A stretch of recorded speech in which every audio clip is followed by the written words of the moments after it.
Doctor ബിബി മാത്യു, സുഹൃത്തുക്കളെ, ഭക്ഷ്യസുരക്ഷയും മാനവരക്ഷയും എന്ന വിഷയത്തെപ്പറ്റി ഇന്ന് നമ്മോട് സംസാരിക്കാൻ സദയം സമ്മതിച്ചിരിക്കുന്ന ഡോക്ടറെ സ്വാഗതം ചെയ്യുക എന്ന ഒരു കൃത്യം ഞാൻ നിർവഹിക്കാനുണ്ട്. അത് ആദരപൂർവം നിർവഹിക്കുന്നു. ഈ വിഷയത്തിൽ ആധികാരികമായി സംസാരിക്കാൻ ഏറ്റവും അനുയോജ്യനായ ഒരാളാണ് ഇന്ന് നമ്മോടൊപ്പമുള്ളത്. അത് ഈ വിഷയത്തിലെ പ്രാഗൽഭ്യം കൊണ്ട് മാത്രമല്ല, ഇക്കാര്യത്തിലുള്ള അദ്ദേഹത്തിൻ്റെ ആത്മാർത്ഥതയും കൂടി കണക്കിലെടുത്തുകൊണ്ടാണ്. പലർക്കും ഭക്ഷണത്തിൽ ഇന്ന് വന്ന് കാണുന്ന പലതരം കൃത്രിമങ്ങളെപ്പറ്റി എത്രമാത്രം ബോധമുണ്ട് എന്ന് അറിഞ്ഞുകൂടാ, എനിക്കറിഞ്ഞുകൂടാ. അത്തരം കാര്യങ്ങളെപ്പറ്റി നമുക്ക് മുമ്പുണ്ടായിരുന്ന സംശയങ്ങളും അദ്ദേഹത്തിൻ്റെ പ്രഭാഷണം കേൾക്കുമ്പോൾ നമുക്കുണ്ടാകാവുന്ന സംശയങ്ങളും ഇവിടെ വെച്ച് തീർക്കാൻ നമുക്കൊരവസരമാണിത്. ഞാൻ ഡോക്ടർ ബിബി മാത്യുവിനെ പ്രഭാഷണത്തിനായി ക്ഷണിക്കുന്നു. നമസ്കാരം. നന്ദി സാർ. ഗുഡ് ഈവനിങ് ആൾ. മജീദ് മാഷ് ഇത്തരമൊരു പ്രഭാഷണത്തെ പറ്റി എന്നോട് പറഞ്ഞപ്പോൾ മാഷ് പറഞ്ഞു, ഈ ട്രസ്റ്റിൽ എല്ലാ വിധത്തിലുള്ള ആളുകളുമുണ്ട്, അതുകൊണ്ട് വളരെ സിമ്പിളായിട്ടുള്ള സ്ലൈഡുകളും അവതരണവും മാത്രം മതി എന്ന് പറഞ്ഞു. പക്ഷെ ഇവിടെ വന്നപ്പോൾ എനിക്ക് തോന്നുന്നത് കുറച്ചുകൂടെ സയൻറ്റിഫിക് അപ്രോച്ചുള്ള സ്ലൈഡുകൾ ഉണ്ടാക്കാമായിരുന്നു എന്ന് ഒരു തോന്നലിപ്പോൾ എനിക്കുണ്ട്. കാരണം എല്ലാവരും വളരെ ക്വാളിഫൈഡ് ആയിട്ടുള്ള വെൽ സെറ്റിൽഡ് ആയിട്ടുള്ള ആൾക്കാരെയാണ് പരിചയപ്പെട്ടത്. അപ്പം ഞാൻ ഉണ്ടാക്കിയത് സാധാരണ പ്രഭാഷണങ്ങളിൽ ഓഡിയൻസിനനുസരിച്ചാണ് സ്ലൈഡുകൾ പ്രിപ്പയർ ചെയ്യാറ്. പക്ഷെ ഇവിടെ ഞാൻ ഉണ്ടാക്കിയത് വളരെ സിമ്പിളായിട്ടുള്ള സ്ലൈഡുകളാണ്. അത് ഒന്ന് സദയം ക്ഷമിക്കുക. ഈ ഭക്ഷ്യസുരക്ഷ മാനവരക്ഷ എന്നുള്ള പേര് ട്രസ്റ്റ് ഭാരവാഹികൾ തന്നെ സജസ്റ്റ് ചെയ്ത ഒരു പേരാണ്. അത് വളരെ ആപ്റ്റായിട്ടുള്ള ഒരു പേരായിട്ട് തോന്നിയത് കൊണ്ട് ഈ പ്രസൻറ്റേഷനും ആ പേര് തന്നെയാണ് ഞാൻ യൂസ് ചെയ്തത്. നമുക്കറിയാം, ഫുഡ് സേഫ്റ്റി ഇന്ന് വലിയൊരു സബ്ജക്റ്റാണ്.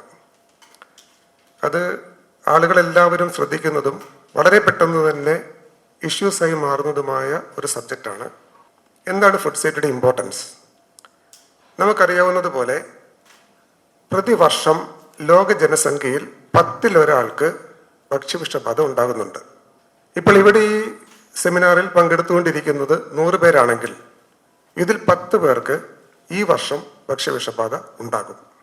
രണ്ടാമത്തെ പോയിന്റ്, ഒരു വർഷം 10 ലക്ഷം ആളുകൾ ലോകത്തൊട്ടാകെ ഫുഡ് ബോൺ ഇൽനെസ് കൊണ്ട് മരിക്കുന്നുണ്ട് എന്നുള്ളതാണ്.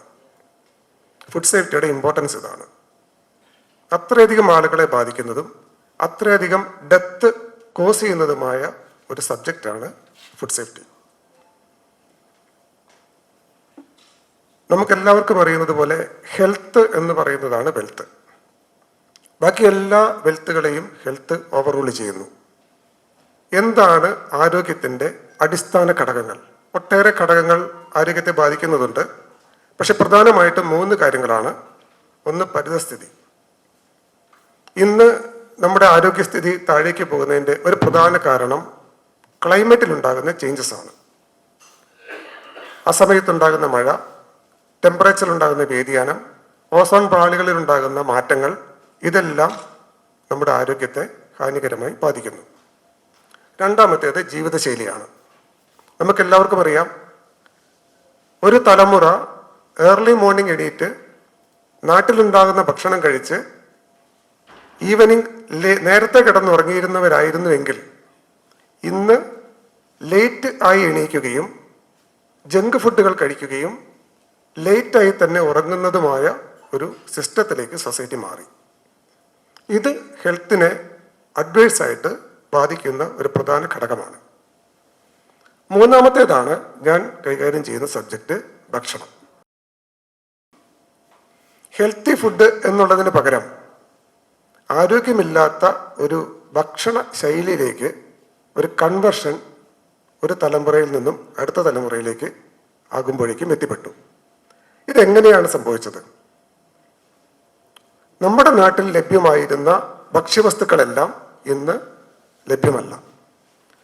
ഉദാഹരണത്തിന് നമ്മുടെ പ്രധാന ഭക്ഷണമായ അരി, ഗോതമ്പ്, മത്സ്യം, മാംസം, മുട്ട, പച്ചക്കറികൾ, ഈ പറയുന്ന എല്ലാ കാറ്റഗറി ഐറ്റവും ഇന്ന് അന്യ സംസ്ഥാനങ്ങളിൽ നിന്ന് നമ്മുടെ നാട്ടിലേക്ക് വരണം. ഈ അന്യ സംസ്ഥാനങ്ങളിൽ നിന്ന് ഈ ഭക്ഷണം വരുമ്പോൾ അതിലുണ്ടാകുന്ന മാറ്റങ്ങളും അതിലേക്ക് കടന്നു വരുന്ന എക്സ്റ്റേണൽ മാറ്റേഴ്സുമാണ് ഈ ഭക്ഷണത്തിൻ്റെ ആരോഗ്യത്തെ ഇല്ലാതാക്കുന്നത്.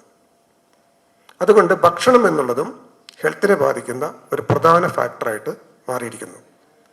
യഥാർത്ഥത്തിൽ ഇന്ന് ഉണ്ടാകുന്ന മിക്ക ആരോഗ്യ പ്രശ്നങ്ങൾക്കും കാരണം ഈ 3 ഘടകങ്ങളാണ്. അതിൽ ഏറ്റവും പ്രധാനപ്പെട്ട ഘടകം എന്ന് പറയുന്നത് നമ്മൾ കഴിക്കുന്ന ഭക്ഷണമാണ്. ഭക്ഷണത്തെ പറ്റി പറയുമ്പോൾ നമുക്കതിൻ്റെ നിയമം എന്താണെന്ന് പറയാതിരിക്കാനാവില്ല. 2006 food safety and standards act central government കൊണ്ടുവരുന്നത്, ഭക്ഷ്യ സുരക്ഷാ ഗുണനിലവാര നിയമം. ഇത് അന്ന് നിലവിലുണ്ടായിരുന്ന 8ഓളം നിയമങ്ങളെ ക്രോഡീകരിച്ച് ഒരു സിംഗിൾ നിയമമാക്കിയിട്ടാണ് കൊണ്ടുവന്നത്. PFA act, edible oil act, milk and milk product act, EC act തുടങ്ങി ഭക്ഷ്യമേഖലയിലെ എല്ലാ നിയമങ്ങളെയും, അന്ന് ഉണ്ടായിരുന്ന നിയമങ്ങളെല്ലാം ക്രോഡീകരിച്ച് സിംഗിൾ നിയമമാക്കി. അതാണ് food safety and standards act. ഇത് യൂറോപ്യൻ നിലവാരത്തിലുള്ള മിക്ക ഡെവലപ്ഡ് കൺട്രീസിൻ്റെയും നിലവാരത്തിലുള്ള ഒരു നിയമമാണ്. ഈ നിയമത്തിൻ്റെ അടിയിൽ 2011 ചട്ടങ്ങൾ രൂപീകരിച്ചു. അതാണ് ഭക്ഷ്യസുരക്ഷാ ഗുണനിലവാര ചട്ടങ്ങൾ. ഈ ചട്ടങ്ങളുടെ അണ്ടറിൽ കാലാകാലങ്ങളിൽ ഭക്ഷ്യസുരക്ഷാ അതോറിറ്റി റെഗുലേഷൻസ് ക്രിയേറ്റ് ചെയ്യുന്നു, ഉണ്ടാക്കുന്നു. അങ്ങനെ പാർലമെന്റ് പാസ്സാക്കിയ ഭക്ഷ്യസുരക്ഷാ ആക്റ്റും ഗവൺമെന്റ് ഉണ്ടാക്കിയ ചട്ടങ്ങളും കൂടാതെ ഈ ചട്ടങ്ങളുടെ അടിയിൽ നിയമിതരായ food safety and standards authority of India രൂപീകരിക്കുന്ന റെഗുലേഷൻസും ഉൾപ്പെട്ടതാണ് ഭക്ഷ്യസുരക്ഷാ ഗുണനിലവാര നിയമം. ഇതൊരു വലിയ നിയമസംഹിതയാണ്. 28 റെഗുലേഷൻസ് ഉണ്ട്. ഈ ഓരോ റെഗുലേഷനും ഭക്ഷ്യ മേഖലയുമായി ബന്ധപ്പെട്ട ഓരോ വിഷയങ്ങളെ കൈകാര്യം ചെയ്യുന്നു. അതെന്താണെന്നുള്ളത് അടുത്ത ഘട്ടത്തിൽ ഞാൻ പറയാം. 28 റെഗുലേഷനിലെ 4 റെഗുലേഷൻസ് ആണ്, പ്രധാനപ്പെട്ട 4 റെഗുലേഷൻസ് ആണ് ഡിസ്പ്ലേ ചെയ്തിരിക്കുന്നത്. അതിൽ ഒന്നാമത്തേത് ലൈസൻസിങ് ആൻഡ് രജിസ്ട്രേഷൻ റെഗുലേഷൻ. ഈ റെഗുലേഷൻ പ്രകാരം from cropping to the consumer, ഒരു ഭക്ഷ്യവസ്തു ഉൽപ്പാദിപ്പിക്കുന്നിടം മുതൽ അത് കൺസ്യൂമർ അഥവാ ഉപഭോക്താവിൻ്റെ അടുത്തേക്ക് എത്തുന്നത് വരെയുള്ള ചെയിനിൽ ഉൾപ്പെട്ട എല്ലാവരും ഭക്ഷ്യസുരക്ഷാ ലൈസൻസ് എടുക്കണം. എന്ന് വെച്ചാൽ manufacturer, distributor, wholesaler, retailer, stockist, transporter തുടങ്ങിയ ഭക്ഷണം കൈകാര്യം ചെയ്യുന്ന എല്ലാവരും, ഇതിൽ ഈവൻ റോഡ് സൈഡിൽ കടല വിൽക്കുന്ന ആൾക്കാരടക്കം ഉൾപ്പെട്ടിരിക്കുന്നു. ഗവൺമെൻറ് സെക്ടറിനും ഇതിലൊഴിവില്ല. ഈവൻ നമ്മുടെ റേഷൻ കടകൾക്ക് ഇതാവശ്യമാണ്. സ്കൂളുകളിൽ കൊടുക്കുന്ന ഉച്ചഭക്ഷണത്തിനും അമ്പലങ്ങളിലും പള്ളികളിലും കൊടുക്കുന്ന നേർച്ച ഭക്ഷണത്തിനും ഈ ലൈസൻസ് വേണം. എന്ന് വെച്ചാൽ പൊതു ആവശ്യത്തിന് ഉപയോഗിക്കുന്ന എല്ലാ സ്ഥാപനങ്ങളും, അത് ഗവൺമെൻറ് ആയാലും പ്രൈവറ്റ് ആയാലും, ലൈസൻസ് എടുത്തിരിക്കണം. രണ്ടാമത്തേത് ഫുഡ് പ്രൊഡക്റ്റ് സ്റ്റാൻഡേർഡ് റെഗുലേഷൻ. ഈ റെഗുലേഷനിലാണ് ഓരോ ഭക്ഷ്യവസ്തുവിൻ്റെയും നിലവാരം നിശ്ചയിച്ചിട്ടുള്ളത്. ഇതിൽ ഏകദേശം 350ഓളം ഭക്ഷ്യവസ്തുക്കളുടെ നിലവാരം നിശ്ചയിച്ചിട്ടുണ്ട്. ഒരു ഉദാഹരണം പറയുകയാണെങ്കിൽ പാല്. ആ പാലിൻ്റെ നിലവാരം എന്തായിരിക്കണം, അതിൻ്റെ സ്റ്റാൻഡേർഡ്സിൽ ഏതൊക്കെ പാരാമീറ്റേഴ്സ് ഉണ്ടാവണം, ഓരോ പാരാമീറ്റേഴ്സിലും എന്തൊക്കെ വാല്യൂസ് ഉണ്ടാകണമെന്ന് ഈ റെഗുലേഷനിൽ പറഞ്ഞിരിക്കുന്നു. ഏകദേശം 350ഓളം പ്രൊഡക്റ്റുകളുടെ സ്റ്റാൻഡേർഡ്സ് ഓൾറെഡി ഫിക്സ്ഡ് ആണ്. സ്റ്റാൻഡേർഡ്സ് ഫിക്സ് ചെയ്യാത്ത പ്രൊഡക്റ്റുകളെ നമ്മൾ പ്രൊപ്രൈറ്ററി ഫുഡ് എന്ന് പറയും. അതിന് ഉണ്ടാക്കുകയോ വിൽക്കുകയോ ചെയ്യണമെങ്കിൽ സർക്കാരിന് മുൻകൂർ അനുമതി ആവശ്യമാണ്. അടുത്തത് ലേബലിംഗ് ആൻഡ് ഡിസ്പ്ലേ റെഗുലേഷൻ. ഇത് ഞാൻ ഇവിടെ വെക്കാൻ കാരണം ഈ റെഗുലേഷനുകളുടെ കാറ്റഗറൈസേഷനെ പറ്റി ഒന്ന് പരിചയപ്പെടുത്താനാണ്. നമുക്കറിയാം, നമ്മളെല്ലാവരും പാക്കഡ് ഫുഡ് ഉപയോഗിക്കുന്നവരാണ്. പാക്കറ്റ് ഫുഡിന് മാത്രമായി 2 റെഗുലേഷനുണ്ട്. ഒന്ന് പാക്കേജിംഗ് റെഗുലേഷനും 2 ലേബലിംഗ് ആൻഡ് ഡിസ്പ്ലേ റെഗുലേഷനുമാണ്. പാക്കേജിംഗ് റെഗുലേഷൻ എന്ന് പറഞ്ഞാൽ എല്ലാ ഭക്ഷ്യവസ്തുക്കളും പാക്കറ്റ് ആക്കണമെങ്കിൽ ആ പാക്കറ്റിൻ്റെ ഉപയോഗിക്കുന്ന പ്ലാസ്റ്റിക് അല്ലെങ്കിൽ മെറ്റീരിയൽ എന്താണോ ആ മെറ്റീരിയലിൻ്റെ ക്വാളിറ്റി മാത്രം പറയുന്ന നിയമമാണ്. നമ്മളൊരു ഫുഡ് ഐറ്റം പാക്ക് ചെയ്യണമെങ്കിൽ അത് ഫുഡ് ഗ്രേഡ് ആയിരിക്കണം. അതിൽ പാക്ക് ചെയ്യുന്ന ഭക്ഷ്യവസ്തുവിനനുസരിച്ച് അതിന് ഓരോ ക്വാളിറ്റികൾ ഗവൺമെൻറ് നിശ്ചയിച്ചിട്ടുണ്ട്. അത് മാത്രം ഒരു നിയമമാണ്. അതാണ് packaging regulation. Labelling and display regulation എന്ന് പറഞ്ഞാൽ പാക്കറ്റിൻ്റെ പുറത്ത് പ്രിന്റ് ചെയ്തിരിക്കുന്ന മാറ്ററുകൾ എന്തൊക്കെയാണെന്നുള്ളതാണ്. അത് ഇന്ന സാധനങ്ങൾ ഒരു പാക്കറ്റിൻ്റെ പുറത്ത് പ്രിന്റ് ചെയ്തിരിക്കണമെന്നും ആ പ്രിന്റ് ചെയ്തിരിക്കേണ്ടത് ഏത് രീതിയിലാണെന്നും ഈ റെഗുലേഷനിൽ പറയുന്നു. എന്നുവെച്ചാൽ ഒരു സിമ്പിൾ എക്സാമ്പിൾ പറയുകയാണെങ്കിൽ, സൂപ്പർ മാർക്കറ്റിൽ പോകുമ്പോൾ ഒരുപാട് ഐറ്റംസ് പാക്ക് ചെയ്ത് വെച്ചിരിക്കുന്നതായിട്ട് നമുക്ക് കാണാൻ പറ്റും. ആ പാക്കറ്റിൻ്റെ വലിപ്പത്തിനനുസരിച്ച് അതിലുപയോഗിക്കുന്ന പ്രിന്റ് മഷിയുടെ അക്ഷരങ്ങളുടെ വലിപ്പം ഇത്രയായിരിക്കണമെന്ന് നിയമത്തിലുണ്ട്. ചെറിയ സാക്ഷരകളിൽ ചെറിയ അക്ഷരം മതിയെങ്കിൽ 1 കിലോയുടെ ബാക്കിൽ ചെറിയ അക്ഷരത്തിൽ പ്രിന്റ് ചെയ്യാൻ പാടില്ല. അതിനനുസൃതമായി അക്ഷരം വലുതായിരിക്കണം. പ്രിന്റ് ചെയ്യുന്ന മഷിയുടെ ക്വാളിറ്റി ഇന്നതായിരിക്കണം. ആ പ്രിന്റിങ്ങിന് മാത്രമായിട്ടാണ് ലേബലിംഗ് ആൻഡ് ഡിസ്പ്ലേ റെഗുലേഷൻ. ചുരുക്കത്തിൽ ഭക്ഷണവുമായി ബന്ധപ്പെട്ട വളരെ ചെറിയ കാര്യങ്ങളടക്കം ഈ നിയമത്തിൽ ഡീറ്റെയിൽഡ് ആയിട്ടും വ്യക്തമായിട്ടും പറഞ്ഞിട്ടുണ്ട്. അടുത്തതായിട്ട് ഭക്ഷണം അഥവാ ഫുഡ് എന്ന് പറഞ്ഞാൽ എന്താണ്? നമുക്കെല്ലാം അറിയാം, നമ്മളെല്ലാവരും കഴിക്കുന്നതാണ് ഭക്ഷണം എന്നത്. നമ്മളെല്ലാവരും കഴിക്കുന്നതാണ്.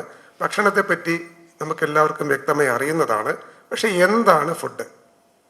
ഫുഡെന്ന് പറഞ്ഞാൽ അതിൻ്റെ ഡെഫിനേഷൻ വലിയൊരു ഡെഫിനേഷനാണ്. പക്ഷെ അതിനെ ചുരുക്കി പറയുകയാണെങ്കിൽ മനുഷ്യ ഉപയോഗത്തിനായി ഉദ്ദേശിക്കുന്ന ഏതൊരു പദാർത്ഥവും ഭക്ഷണമാണ്. വായിലൂടെ നമ്മൾ കഴിക്കുന്ന എല്ലാ പദാർത്ഥവും ഭക്ഷണമാണ്. അതുകൊണ്ട് തന്നെ പച്ചവെള്ളവും ഭക്ഷണമാണ്. എന്നാൽ എന്താണ് ഭക്ഷണം അല്ലാത്തത് എന്ന് നിയമത്തിൽ പറഞ്ഞിട്ടുണ്ട്. അത് 1 കാലിത്തീറ്റയാണ്, 2 ജീവനുള്ള മൃഗങ്ങൾ ലൈവ് ആനിമൽസ് അല്ല, ഭക്ഷണമല്ല. വിളവെടുപ്പിന് മുന്നേയുള്ള സസ്യങ്ങൾ ഭക്ഷണമല്ല. മരുന്നുകൾ ഭക്ഷണമല്ല. സൗന്ദര്യവർദ്ധക വസ്തുക്കൾ ഭക്ഷണമല്ല. ഒരു കോഴി ഭക്ഷണമല്ല, പക്ഷെ ആ കോഴിയെ കൊന്നാൽ അത് ഭക്ഷണമാണ്. മാവിൽ നിൽക്കുന്ന ഒരു മാങ്ങ ഭക്ഷണമല്ല, പക്ഷെ മാങ്ങ പൊട്ടിച്ചാൽ ഭക്ഷണമാണ്. അത്രയേ ഉള്ളൂ. അതായത് ക്രോപ്പിന് ശേഷമുള്ള എന്താണോ അതിനെയാണ് നമ്മൾ ഭക്ഷണം എന്ന് പറയുന്നത്. വളരെ സിമ്പിളായിട്ട് നമുക്കിതിനെ ഡിഫൈൻ ചെയ്താൽ food is dead and decaying product. ചത്തതും ചീഞ്ഞുകൊണ്ടിരിക്കുന്നതുമായ എന്താണോ അതാണ് ഭക്ഷണം. ജീവനുള്ളതൊന്നും ഭക്ഷണമല്ല. ഇവിടെയാണ് ഫുഡ് സേഫ്റ്റിയുടെ പ്രശ്നം. ഡെഡ് ആൻഡ് ഡിക്കേയിങ് ആണ് ഫുഡ്. ഒരു ആടുണ്ടെങ്കിൽ ആടൊരിക്കലും ഭക്ഷണമല്ല. ലൈവ് ബേർഡ്, ലൈവ് ആനിമൽ ഫുഡല്ല, പക്ഷെ അതിനെ കൊല്ലുമ്പോൾ അത് ഫുഡായി. ഒരു നെല്ല് വയലിൽ വിളഞ്ഞു നിൽക്കുന്ന നെല്ല് ഭക്ഷണമല്ല, പക്ഷെ നമ്മൾ അതിനെ കട്ട് ചെയ്താൽ അത് ഭക്ഷണമായി. So food is dead and decaying. മരിച്ചതും ചീഞ്ഞുകൊണ്ടിരിക്കുന്നതുമായതാണ് ഫുഡ്. ഇവിടെയാണ് ഫുഡ് സേഫ്റ്റിയുടെ റിസ്ക്. എന്താണ് ഭക്ഷണം, സുരക്ഷിത ഭക്ഷണം എന്ന് പറയുന്നതിനേക്കാളേ എളുപ്പം എന്താണ് ഭക്ഷണത്തിൻ്റെ ലംഘനങ്ങൾ, നിയമലംഘനങ്ങൾ എന്ന് പറയുന്നതാണ്. എന്തൊക്കെ പാടില്ല, ഒരു നല്ല ഭക്ഷണത്തിന് എന്തൊക്കെ പാടില്ല, അതാണ് ഈ 3 കാര്യങ്ങൾ. 1, സുരക്ഷിതമല്ലാത്ത ഭക്ഷണം, അൺസേഫ് ഫുഡ്. 2, ഗുണനിലവാരമില്ലാത്ത ഭക്ഷണം അഥവാ സബ്സ്റ്റാൻഡേർഡ് ഫുഡ്. 3, തെറ്റിദ്ധരിപ്പിക്കുന്ന രീതിയിലുള്ള ഭക്ഷണം അഥവാ മിസ് ബ്രാൻഡഡ് ഫുഡ്. ഈ 3 കാറ്റഗറൈസേഷൻ എന്തൊക്കെയാണെന്ന് ചെറുതായിട്ട് ഞാനൊന്ന് പറയാം. അൺസേഫ് അഥവാ സുരക്ഷിതമല്ലാത്ത ഭക്ഷണം എന്ന് പറഞ്ഞാൽ അത് 3 തരത്തിൽ വരാം. 1, ഫിസിക്കൽ ഒബ്ജക്ട്സ് വരുന്നത് കൊണ്ട് സുരക്ഷിതമല്ലാതെ ആവാം. ഉദാഹരണത്തിന് അരിയിൽ കല്ലുണ്ടാവുക, ഭക്ഷണത്തിൽ മുട്ടുസൂചി വീഴുക, പിന്ന് വീഴുക, മറ്റ് എക്സ്റ്റേണൽ ഒബ്ജക്റ്റുകൾ വീഴുക ആ ഭക്ഷണത്തെ സുരക്ഷിതമല്ലാതാക്കുന്നു. അതിനെ നമ്മൾ അൺസേഫ് ഫുഡ് എന്ന് പറയുന്നു. രണ്ടാമത്തേത് കെമിക്കൽ കണ്ടാമിനേഷൻ, രാസവസ്തുക്കൾ ഭക്ഷണത്തിൽ കലരുക. ഇതിന് പല കാരണങ്ങളുണ്ട്. നമ്മൾ മനഃപൂർവ്വം ചേർക്കുന്ന രാസവസ്തുക്കളുണ്ട്, യാദൃച്ഛികമായി ഭക്ഷണത്തിലേക്ക് കടന്നു വരുന്ന രാസവസ്തുക്കളുണ്ട്. ഇപ്പോൾ ഉദാഹരണത്തിന് ഒരു ഹോട്ടലിൻ്റെ മാനദണ്ഡങ്ങൾ പറയുകയാണെങ്കിൽ ഒരിക്കലും ഭക്ഷ്യവസ്തുക്കൾ സ്റ്റോർ ചെയ്ത സ്ഥലങ്ങളിൽ ക്ലീനിങ് ഒബ്ജക്റ്റുകൾ സ്റ്റോർ ചെയ്യാൻ പാടില്ല. ഇപ്പം നമ്മളൊക്കെ വീടുകളിലും ചെയ്യാറുണ്ട്. ഒരു സ്റ്റോറേ ഉണ്ടാവുള്ളൂ, അവിടെ നമ്മൾ ഫുഡ് ഐറ്റംസ് കൊണ്ടുവയ്ക്കും, അവിടെ തന്നെ ഫിനോയിലും മറ്റ് കെമിക്കൽസും കൊണ്ടുപോയി വയ്ക്കും. ഇത് പരസ്പരം കൂടിക്കലരാൻ ഇടയാകും. അങ്ങനെയാകുമ്പോൾ അതിനെ കെമിക്കൽ കണ്ടാമിനേഷൻ അഥവാ രാസവസ്തുക്കൾ മൂലമുള്ള കണ്ടാമിനേഷൻ എന്ന് പറയുന്നു. മൂന്നാമത്തത് ജൈവവസ്തുക്കൾ. ജൈവവസ്തുക്കൾ മൈക്രോബുകളാണ്, സൂക്ഷ്മ അണുക്കൾ, സൂക്ഷ്മ രോഗാണുക്കൾ. ഈ ജൈവവസ്തുക്കൾ സ്വാഭാവികമായിട്ടും ഞാൻ ആദ്യമേ പറഞ്ഞു ഭക്ഷണം ഡെഡ് ആൻഡ് ഡീക്കേയിങ് ആണ്. ഇത് ഡീക്കേ ആവാനുള്ള കാരണം എന്താണ്? ലൈവായിട്ടുള്ള എല്ലാ ഭക്ഷ്യവസ്തുക്കളിലും രോഗാണുക്കൾക്കെതിരെ പ്രതിരോധിക്കാനുള്ള പ്രതിരോധ ശക്തി ഉണ്ടാവും. എന്നാൽ മരിച്ചുപോയ ഒന്നിനും പ്രതിരോധ ശക്തിയില്ല. അതിൽ രോഗാണുക്കൾ ആക്രമിക്കുകയും അതിനെ കീഴ്പ്പെടുത്തുകയും കേടുവരുത്തുകയും ചെയ്യുന്നു. ഇങ്ങനെ ഭക്ഷണത്തെ രോഗാണുക്കൾ, സൂക്ഷ്മ അണുക്കൾ കേടുവരുത്തുമ്പോൾ നമ്മളതിനെ ബയോളജിക്കൽ കണ്ടാമിനേഷൻ എന്ന് പറയുന്നു. ലോകത്തിൽ 90% ഫുഡ് കണ്ടാമിനേഷനും ഉണ്ടാകുന്നത് ബയോളജിക്കൽ കണ്ടാമിനേഷൻ മൂലമാണ്. ശരിയായ രീതിയിലുള്ള ഭക്ഷണത്തിൻ്റെ സ്റ്റോറേജും ഹാൻഡിലിങ്ങും പ്രിപ്പറേഷനും ഇല്ലാത്തത് മൂലമാണ് ഭക്ഷ്യവിഷബാധ ഉണ്ടാകുന്നത്. അതിൻ്റെ പ്രധാന കാരണം ബയോളജിക്കൽ കണ്ടാമിനേഷനാണ്. ഇത്തരത്തിലുള്ള 3 കാരണങ്ങൾ കൊണ്ട് ഒരു ഭക്ഷണം അൺസേഫായി മാറുന്നു. അടുത്തത് ഗുണനിലവാരമില്ലാത്തത്. എന്താണ് സ്റ്റാൻഡേർഡ്സ്?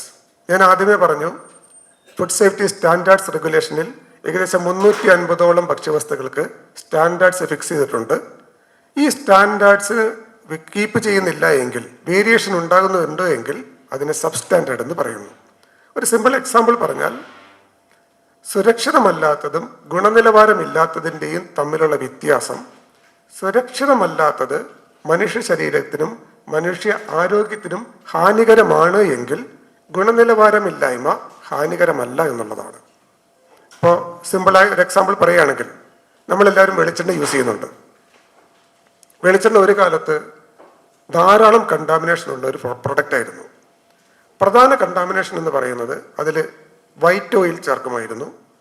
ഈ വൈറ്റ് ഓയിൽ ചേർത്താൽ അത് ശരീരത്തിന് ഹാനികരമായി, ശരീരത്തെ കേടുവരുത്തുന്നതായി. എന്നാൽ ഇന്ന് വിപണിയിൽ ലഭ്യമായ ഒരു വെളിച്ചെണ്ണയിലും വൈറ്റ് ഓയിൽ ഇല്ല. പകരം അവര് മറ്റ് വില കുറഞ്ഞ എഡിബിൾ ഓയിലുകൾ മിക്സ് ചെയ്യുന്നു. ഉദാഹരണത്തിന് പാം കർണൽ ഓയിൽ, പനങ്കുരു എണ്ണ. നമ്മുടെ നാട്ടിൽ പനങ്കുരു എണ്ണ ലഭ്യമല്ല. ഡിപ്പാർട്ട്മെന്റിന്റെ അറിവിൽ കാലടിയിലുള്ള ഒരു കമ്പനി മാത്രമേ പനങ്കുരു എണ്ണ ഉണ്ടാക്കുന്നുള്ളൂ. പാം ഓയിൽ നമുക്ക് എല്ലാവർക്കും അറിയാം. പക്ഷെ പനങ്കുരു എണ്ണ, അതാ പാം കർണൽ ഓയിൽ നമ്മുടെ നാട്ടിൽ സുലഭമല്ല. പക്ഷെ നോർത്ത് ഇന്ത്യയിൽ ധാരാളമായി എഡിബിൾ പർപ്പസിന് ഉപയോഗിക്കുന്ന ഒരു എണ്ണയാണ് പനങ്കുരു എണ്ണ. ഈ പനങ്കുരു എണ്ണ നമ്മുടെ നാട്ടിൽ ലഭ്യമാകുന്ന വെളിച്ചെണ്ണയിൽ 20% വരെ മിക്സ് ചെയ്താണ് ചില കമ്പനികൾ വെളിച്ചെണ്ണ ഇറക്കുന്നത്. അത് കഴിച്ചതുകൊണ്ട് ശരീരത്തിന് യാതൊരു ദോഷവുമില്ല. കാരണം പനങ്കുരു എണ്ണ നമുക്ക് കഴിക്കാവുന്നതാണ്. പക്ഷെ ഇവിടെ എന്താണ് സംഭവിക്കുന്നത്? വെളിച്ചെണ്ണയുടെ വിലയിൽ 20% പനങ്കുരു എണ്ണയും കൂടെ ചേർത്ത് മിക്സ് ചെയ്ത് വിപണിയിലേക്ക് കൊടുക്കുന്നു. ഇത് വെളിച്ചെണ്ണയുടെ നിലവാരത്തെ ഇല്ലാതാക്കുന്നു. അത്തരത്തിലുള്ള പ്രൊഡക്റ്റുകളെയാണ് സബ്സ്റ്റാൻഡേർഡ് അഥവാ നിലവാരമില്ലാത്തത് എന്ന് പറയുന്നത്. അപ്പം ഈ നിയമം കവർ ചെയ്യുന്നത് 2 കാര്യങ്ങളെയാണ്. ഒന്ന് സേഫ്റ്റി, 2 സ്റ്റാൻഡേർഡ്സ്. ആ നിയമത്തിൻ്റെ പേര് തന്നെ അങ്ങനെയാണ്, food safety and standards act. സുരക്ഷിതവും ഗുണനിലവാരവും. മൂന്നാമത്തേത് മിസ്ബ്രാൻഡഡ് അഥവാ തെറ്റിദ്ധരിപ്പിക്കുന്നത്. ഇതെങ്ങനെയാണ് നമുക്ക് കിട്ടുന്നത്? ലേബൽ വിവരങ്ങളിൽ തെറ്റായ വിവരങ്ങൾ ചേർത്തുകൊണ്ട് ഭക്ഷ്യവസ്തുക്കൾ വിൽക്കുക. ചില പ്രൊഡക്ട്സ് നമ്മൾ വാങ്ങുമ്പോൾ നമുക്കതിൽ കാണാൻ പറ്റും, ഇത് ആരോഗ്യത്തിനെ ബൂസ്റ്റ് ചെയ്യുന്നു, നീളം വർദ്ധിപ്പിക്കുന്നു, ശക്തി വർദ്ധിപ്പിക്കുന്നു, ഓജസ് കൂട്ടുന്നു, തെറ്റായ വിവരങ്ങൾ നൽകുക. അതിനെയാണ് നമ്മൾ മിസ്ബ്രാൻഡഡ് പ്രൊഡക്ട്സ് എന്ന് പറയുന്നത്. ഒരു ഭക്ഷണം അത് സേഫ് ആവുകയും ഗുണനിലവാരമുള്ളതാവുകയും മിസ്ബ്രാൻഡഡ് അല്ലാതെ ആവുകയും ചെയ്യുമ്പോൾ അതിനെ നല്ല ഭക്ഷണമെന്ന് നമുക്ക് പറയാൻ സാധിക്കും. ഈ മിസ്ബ്രാൻഡിങ്ങിനെ പറ്റി പറയുമ്പോൾ നമ്മളെല്ലാവരും പാക്കറ്റുകൾ കടകളിൽ പോയി വാങ്ങുന്നവരാണ്. പക്ഷേ ഒരു ഭക്ഷ്യവസ്തു വാങ്ങുമ്പോൾ അതിൻ്റെ ലേബലിൽ പ്രിന്റ് ചെയ്തിരിക്കുന്ന കാര്യങ്ങൾ വായിച്ചു നോക്കുന്ന എത്ര ആളുകളുണ്ട് എന്നുള്ളത് ഒരു പ്രസക്തമായ ചോദ്യമാണ്. Food safety labelling and display regulation പ്രകാരം പാക്കഡ് കമ്മോഡിറ്റികളിൽ ഇത്രയും കാര്യങ്ങൾ പ്രിന്റ് ചെയ്യണമെന്നുള്ളത് നിർബന്ധമാണ്. ഇത് വായിക്കുമ്പോൾ ആ ഭക്ഷ്യവസ്തുവിനെ സംബന്ധിക്കുന്ന എല്ലാ കാര്യങ്ങളും ഉപഭോക്താവിന് മനസ്സിലാകുന്നു. പക്ഷെ യഥാർത്ഥത്തിൽ സംഭവിക്കുന്നത് മിക്ക കൺസ്യൂമേഴ്സും ഈ ലേബലിംഗ് റെഗുലേഷൻ പ്രകാരമുള്ള വ്യവസ്ഥകൾ പാലിക്കുന്നുണ്ടോ എന്ന് നോക്കാറില്ല. മാത്രമല്ല ലേബലിൽ പ്രിന്റ് ചെയ്ത കാര്യങ്ങൾ എന്താണെന്ന് പോലും നോക്കാറില്ല. ഒരു ചെറിയ എക്സാമ്പിൾ പറയുകയാണെങ്കിൽ, ഞങ്ങൾക്ക് വരുന്ന വലിയൊരു പരാതി എന്ന് പറയുന്നത് പലപ്പോഴും പാലിൻ്റെ പാക്കറ്റുകൾ വാങ്ങിയിട്ട് എക്സ്പയറി ഡേറ്റ് കഴിഞ്ഞു പോയി എന്നുള്ളതാണ്. അപ്പം ഈ ഫുഡ് ഐറ്റത്തിന് പ്രധാനമായിട്ടും 3 കാറ്റഗറി ആയിട്ട് തരംതിരിച്ചിട്ടുണ്ട്. അത് high risk product, low risk product, medium risk product എന്ന് പറഞ്ഞിട്ടാണ്. ഹൈ റിസ്ക് പ്രൊഡക്റ്റ് എന്ന് പറഞ്ഞാൽ പെട്ടെന്ന് കേടുവരുന്ന, ഷെൽഫ് ലൈഫ് അഥവാ എക്സ്പയറി ഡേറ്റ് വളരെയധികം കുറഞ്ഞ പ്രൊഡക്ട്സ് ആണ്. അതിൽ പ്രധാനമായിട്ടും വരുന്നത് മീറ്റ്, ഫിഷ്, പാലുൽപ്പന്നങ്ങൾ, അങ്ങനെയുള്ള പ്രൊഡക്ട്സ് ആണ്.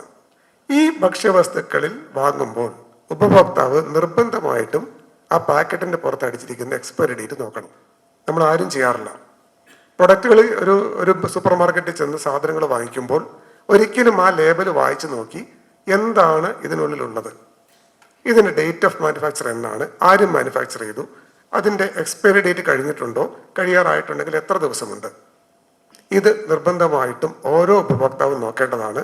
പക്ഷേ ഇക്കാര്യത്തിൽ നമ്മുടെ നാട്ടിൽ അങ്ങനെ ഒരു സിസ്റ്റം ഇല്ല, ആളുകൾ അത് ശ്രദ്ധിക്കാറില്ല. ഇനി എന്തൊക്കെയാണ് പ്രിന്റ് ചെയ്യേണ്ടതെന്ന് നോക്കാം. 1, ഭക്ഷ്യവസ്തുവിൻ്റെ പേര്. മസാലപ്പൊടിയാണെങ്കിൽ മസാലപ്പൊടി എന്ന് പ്രിന്റ് ചെയ്യണം. 2, അതിൻ്റെ ഘടകങ്ങൾ.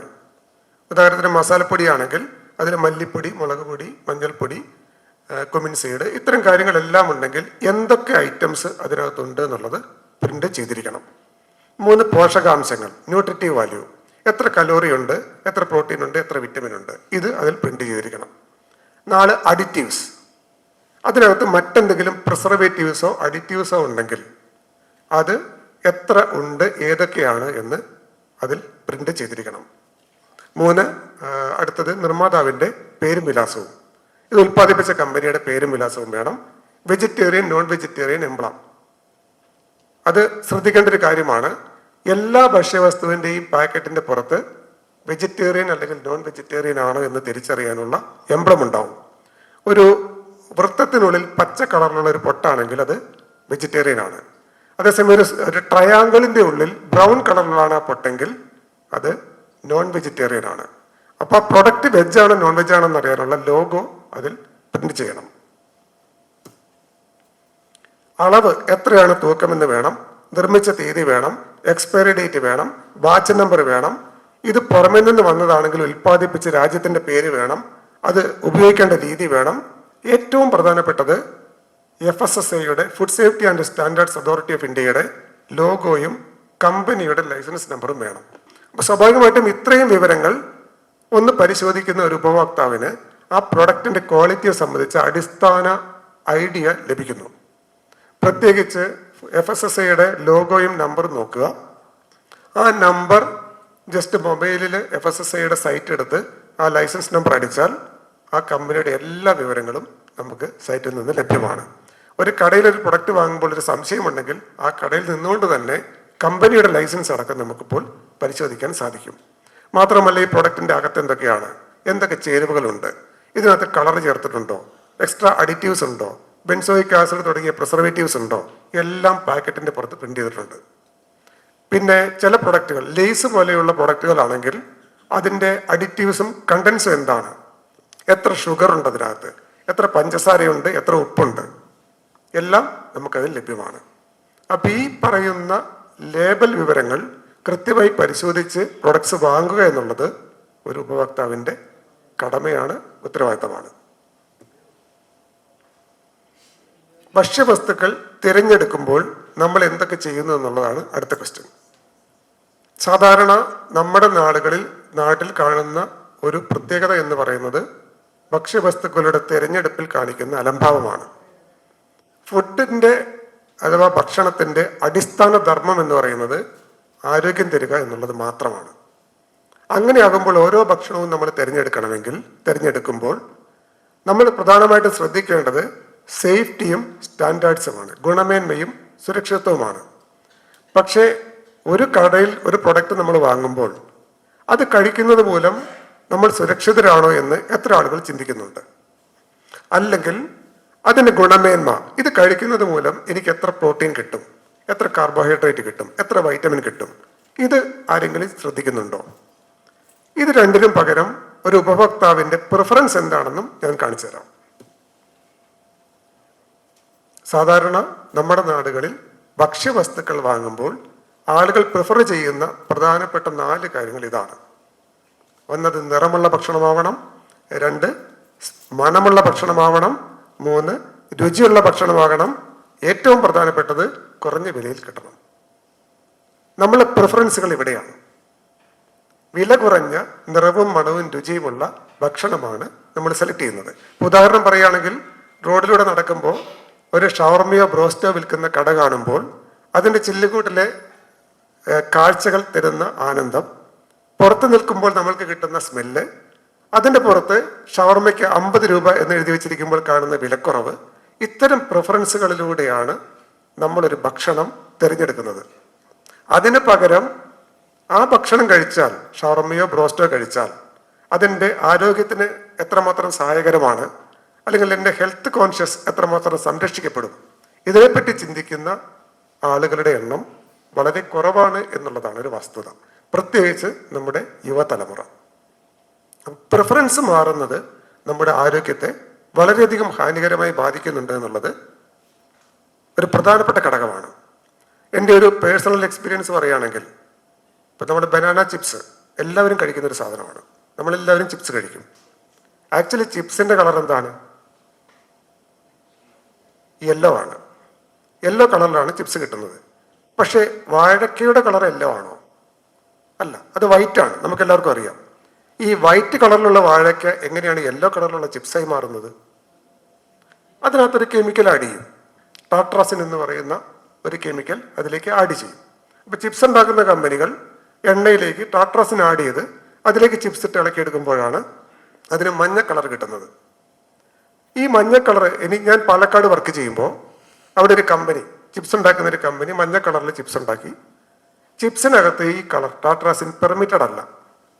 അത് കോടതിയിൽ, മജിസ്ട്രേറ്റ് കോടതി കേസാകുന്ന കുറ്റമാണ്. 6 മാസം വരെ ജയിൽ ശിക്ഷ കിട്ടാവുന്ന കുറ്റവുമാണ്. അപ്പോൾ ഈ ചിപ്സ് ഉണ്ടാക്കി കൊടുക്കുന്ന ഒരു കമ്പനിയിൽ നിന്നും സാമ്പിൾ എടുത്ത് ലാബിൽ അയച്ചു. ലാബിൽ നിന്നും ഇത് ടാട്രാസിൻ എന്ന് പറയുന്ന കെമിക്കൽ ചേർത്ത് നടന്നുള്ള റിസൾട്ട് വന്നു. അത് കേസായി കോടതിയിൽ ഫയൽ ചെയ്ത് കേസ് നടക്കുകയാണ്.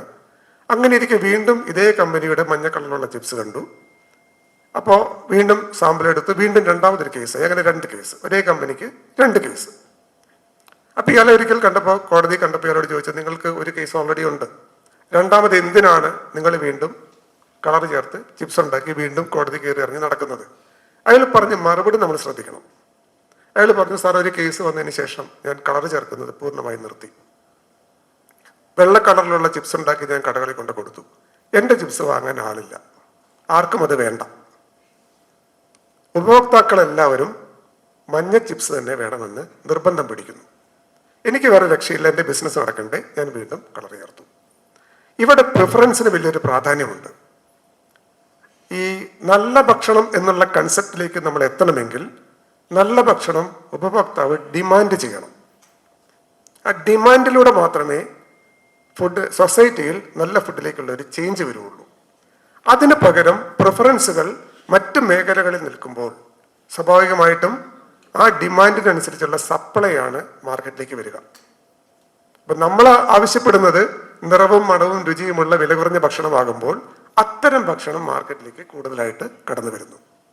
അതിന് പകരം ആരോഗ്യത്തിന് സംരക്ഷണം നൽകുന്ന ഗുണമേന്മയുള്ള ഭക്ഷണം ഡിമാൻഡ് ചെയ്യാൻ കൺസ്യൂമേഴ്സും ശ്രമിക്കുമ്പോൾ മാത്രമേ സുരക്ഷിത ഭക്ഷണം എന്നുള്ള കൺസെപ്റ്റ് ഇവിടെ യാഥാർത്ഥ്യമാകാൻ പോകുന്നുള്ളൂ. വീണ്ടും ഒരു കാര്യം കൂടി പറയാനുള്ളത് ഭക്ഷ്യവസ്തുക്കളുടെ സംഭരണം സംബന്ധിച്ചാണ്. പലപ്പോഴും ഫുഡ് എന്ന് പറയുന്നത് മോശമാകുന്ന ഒരു സാഹചര്യം ക്രിയേറ്റ് ചെയ്യപ്പെടുന്നത് അത് ശരിയായ രീതിയിൽ സൂക്ഷിക്കുകയും ഉപയോഗിക്കുകയും ചെയ്യാത്തത് മൂലമാണ്. ഭക്ഷണം എപ്പോഴും എന്തായിരിക്കണം? അത് സുരക്ഷിതമാകണം. അതുകൊണ്ട് തന്നെ ഭക്ഷണം സ്റ്റോർ ചെയ്യുന്ന സ്ഥലങ്ങൾ സേഫ് ആയിരിക്കണം, കണ്ടാമിനൻസ് ഇല്ലാത്ത ഫ്രീ ആയിട്ടുള്ള സ്ഥലമായിരിക്കണം, സേഫ് ആയിരിക്കണം, ഹൈജീനിക് ആയിരിക്കണം, വൃത്തിയുള്ളതായിരിക്കണം. അതോടൊപ്പം തന്നെ പ്രസക്തമായ അടുത്ത ചോദ്യം വരുന്നത്, ഓരോ ഭക്ഷ്യവസ്തുവും അത് സൂക്ഷിക്കേണ്ട ചില കണ്ടീഷൻസ് ആ ഭക്ഷ്യവസ്തുവിനോടൊപ്പം തന്നെ കമ്പനികൾ പുറത്തേക്ക് ഇറക്കുന്നു. ഇപ്പോൾ ഒരു ഉദാഹരണം പറയുകയാണെങ്കിൽ, നമുക്ക് പാക്ക് ചെയ്ത ചിക്കൻ്റെ ലൈഫ് എത്രയാണെന്നൊരു ചോദ്യം പല സെമിനാറുകളിലും ഞാൻ ചോദിക്കാറുണ്ട്. പാക്കറ്റഡ് ആയിട്ടുള്ള ചിക്കൻ, അതിൻ്റെ എക്സ്പയറി ഡേറ്റ് എത്രയാണ്? പലരും പല അഭിപ്രായം പറയും, ചില കച്ചവടക്കാർ തന്നെ പല അഭിപ്രായം പറയും. പക്ഷെ സുഗുണ പോലെയുള്ള ഫ്രോസൺ ചിക്കൻ വിൽക്കുന്ന കമ്പനികൾ അതിന് കൊടുക്കുന്ന ഷെൽഫ് ലൈഫ് എന്ന് പറയുന്നത് 6 മാസം മുതൽ 9 മാസം വരെയാണ്. പാക്കഡ് ചിക്കൻ 9 മാസം വരെ നമുക്ക് ഫ്രീസറിൽ വെച്ച് ഉപയോഗിക്കാം. പക്ഷെ അപ്പോൾ എന്താണ് അടുത്ത് കടന്നു വരുന്നത്? എങ്ങനെയാണ് ഇത് കീപ്പ് ചെയ്യേണ്ടത്? ഇത് വളരെ ഇമ്പോർട്ടൻ്റ് ആണ്. ഈവൻ നമ്മുടെ വീടുകളിൽ പോലും നമ്മളിത് ശരിയായി പ്രോപ്പറായിട്ട് ചെയ്യാറില്ല. 3 തരത്തിലുള്ള കണ്ടീഷൻസ് ഒരു ഭക്ഷണത്തെ സംബന്ധിച്ച് ഉണ്ട്. അതൊന്ന് ചിൽഡാണ്, 2 ഫ്രോസൺ ആണ്, 3 ഡീപ്പ് ഫ്രോസൺ ആണ്. നമുക്ക് എല്ലാവർക്കും പറഞ്ഞതുപോലെ, ഞാൻ ആദ്യം പറഞ്ഞതുപോലെ, മിക്ക ഭക്ഷ്യവസ്തുക്കളും ഡെഡ് ആൻഡ് ഡിക്കേയിങ് ആണ്. ഒരു ഭക്ഷ്യവസ്തു അത് ഭക്ഷണമായി മാറുന്നത് അത് ഡെഡ് ആകുമ്പോഴാണ്. ആ ഡെഡായി കഴിഞ്ഞാൽ ഉടൻ തന്നെ അന്തരീക്ഷത്തിലുള്ള മൈക്രോബുകളെല്ലാം അതിനെ ആക്രമിച്ച് കേടുവരുത്താൻ തുടങ്ങുന്നു. ചില ബാക്ടീരിയകളും വൈറസുകളും മൾട്ടിപ്ലൈ ചെയ്യുന്ന റേറ്റ് എന്ന് പറയുന്നത് 20 മിനിറ്റിൽ ഇരട്ടിയാവുക എന്നുള്ള ക്രമത്തിലാണ്. ഉദാഹരണം, നമ്മൾ ഒരു മീറ്റ് പുറത്തു വയ്ക്കുന്നു. മീറ്റ് പുറത്തു വയ്ക്കുമ്പോൾ അതിൽ ആക്ട് ചെയ്യുന്ന പല മൈക്രോബുകളും 1 ലാഖിൽ നിന്നും 2 ലാഖ് നമ്പർ ആകാൻ എടുക്കുന്ന സമയം നോർമൽ ടെമ്പറേച്ചറിൽ 20 മിനിറ്റാണ്. അപ്പോൾ അത് പുറത്ത് വയ്ക്കുന്ന ഓരോ 20 മിനിറ്റിലും അതിലെ മൈക്രോബിൻ്റെ എണ്ണം ഡബിൾ വീതം കൂടിക്കൊണ്ടേയിരിക്കുന്നു. ഈ ഗ്രോത്തിനെ തടസ്സപ്പെടുത്താൻ 2 കാര്യങ്ങൾ നമുക്ക് ചെയ്യാം. ഒന്ന്, ഈ പ്രോഡക്റ്റിനെ ഹീറ്റ് ചെയ്യുക. ഓപ്റ്റിമം ടെമ്പറേച്ചർ എന്ന് പറയുന്നത് നമ്മുടെ ഒരു 30 to 40 ഡിഗ്രി സെൻറ്റിഗ്രേഡ് ആണ്, നമ്മുടെ റൂം ടെമ്പറേച്ചർ. ഈ റൂം ടെമ്പറേച്ചറിൽ ഇതേ രീതിയിൽ മൾട്ടിപ്ലൈ ചെയ്യുന്ന ഓർഗാനിസം നമ്മളിത് വെള്ളത്തിലിട്ട് തിളപ്പിക്കുകയോ 100 ഡിഗ്രി സെൻറ്റിഗ്രേഡിൽ ഫ്രൈ ചെയ്യുകയോ ചെയ്യുമ്പോൾ കുറേ നശിച്ചു പോകുന്നു. അതുകൊണ്ടാണ് പാചകം ചെയ്യുന്ന ഭക്ഷ്യവസ്തുക്കൾ കുറച്ചുകൂടി സുരക്ഷിതമാണ് എന്ന് പറയുന്നത്. ഫുഡ് പോയ്സൺ നമ്മുടെ നാട്ടിൽ ധാരാളമുണ്ട്. ഈ ഫുഡ് പോയ്സൺ വരുന്ന മിക്ക ഭക്ഷ്യവസ്തുവും പാചകം ചെയ്യാത്തതാണ്. ഒരു പ്രധാന സോഴ്സ് വാട്ടറാണ്, വെള്ളം നമ്മൾ പാചകം ചെയ്യാറില്ല. അതിനകത്തെ മൈക്രോബിൻ്റെ എണ്ണവും ഗ്രോത്തും വളരെ കൂടുതലായിരിക്കും. അതുപോലെ തന്നെ മയണൈസ്, നമ്മുടെ നാട്ടിൽ കൊടുക്കുന്ന ഷവർമ പോലെയുള്ള ഭക്ഷ്യവസ്തുക്കളുടെ കൂടെ കൊടുക്കുന്ന മയണൈസ് നിങ്ങൾക്കറിയാം, അത് പച്ചമുട്ട ഉപയോഗിച്ച് അല്ലെങ്കിൽ കോളിഫ്ലവർ ഉപയോഗിച്ച് ഉണ്ടാക്കുന്നതാണ്. അത് പാചകം ചെയ്യാറില്ല. ഇങ്ങനെ സാലഡുകൾ, നമ്മുടെ നാട്ടിൽ സാലഡ് ഉണ്ടാക്കുന്നത് പാചകം ചെയ്യാറില്ല. മിക്കവാറും സ്കൂളുകളിൽ ഉണ്ടാകുന്ന ഭക്ഷ്യവിഷബാധയുടെ പ്രധാന കാരണം തൈരാണ്. തൈര് പാചകം ചെയ്യാറില്ല. കുടിക്കുന്ന വെള്ളമാണ്, വെള്ളം പാചകം ചെയ്യാറില്ല. അപ്പം നമ്മൾ വിചാരിക്കും വെജിറ്റേറിയൻ കഴിച്ചാൽ സേഫ് ആണെന്ന്. പക്ഷേ പല സ്ഥലങ്ങളിലും ഭക്ഷ്യവിഷബാധ ഉണ്ടാകുന്നത് വെജിറ്റേറിയനിൽ നിന്നാണ്. കാരണം സാലഡുകൾ, ചമ്മന്തി ഒരു പ്രധാന വില്ലനാണ്. പല വെജിറ്റേറിയൻ ഹോട്ടലുകളിലും രാവിലെ ഉണ്ടാക്കി വെക്കുന്ന ചമ്മന്തിയാണ് രാത്രിയിലും കൊടുക്കുന്നത്. ഈ പാചകം ചെയ്യുമ്പോൾ റൂം ടെമ്പറേച്ചറിൽ നിന്നും 100 ഡിഗ്രി സെൻറ്റിഗ്രേഡിലേക്ക് ടെമ്പറേച്ചർ വേരിയേഷൻ വരുന്നത് കൊണ്ട് അതിലെ മൈക്രോബുകളെല്ലാം നശിച്ചു പോകുന്നു. 100% അല്ല, ഒരു മെജോറിറ്റി പാർട്ട് നശിച്ചു പോകുന്നു. അതുപോലെ തന്നെയാണ് ഹീറ്റ് ചെയ്യുന്നത് പോലെ തന്നെയാണ് നമ്മളിത് കൂൾ ചെയ്യുമ്പോഴും. തണുപ്പിക്കുമ്പോൾ സംഭവിക്കുന്നത് ഈ മൈക്രോബിൻ്റെ ഗ്രോത്ത് സ്ലോ ആകുന്നു. ഈ ചിൽഡ് കണ്ടീഷൻ എന്നുള്ളത് നമുക്ക് ആദ്യം എടുക്കാം. എന്താണ് ചിൽഡ് കണ്ടീഷൻ? നമ്മുടെയൊക്കെ വീട്ടിൽ ഫ്രീസറുണ്ട്. ഫ്രീസറിന് 2 തട്ടുകളുണ്ട്. ആ തട്ടിലെ മുകളിലത്തെ തട്ടിലാണ് നമ്മൾ വെള്ളം വെച്ച് ഐസാക്കാറ്. അങ്ങനെ അത് മുകളിലത്തെ തട്ട്, വെള്ളം ഐസാകുന്ന തട്ടിനെ ഫ്രീസർ എന്ന് നമ്മൾ വിളിക്കുന്നു. താഴത്തെ തട്ടിൽ നമ്മൾ വെജിറ്റബിൾസും മറ്റു കാര്യങ്ങളും വയ്ക്കുന്നു. അതിനെ നമ്മൾ ചില്ലർ എന്ന് പറയുന്നു. എന്താണ് ചില്ലറും ഫ്രീസറും തമ്മിലുള്ള വ്യത്യാസം? ചില്ലറിൻ്റെ നോർമൽ ടെമ്പറേച്ചർ എന്ന് പറയുന്നത് 4 മുതൽ 6 ഡിഗ്രി സെൻറ്റിഗ്രേഡ് വരെയാണ്.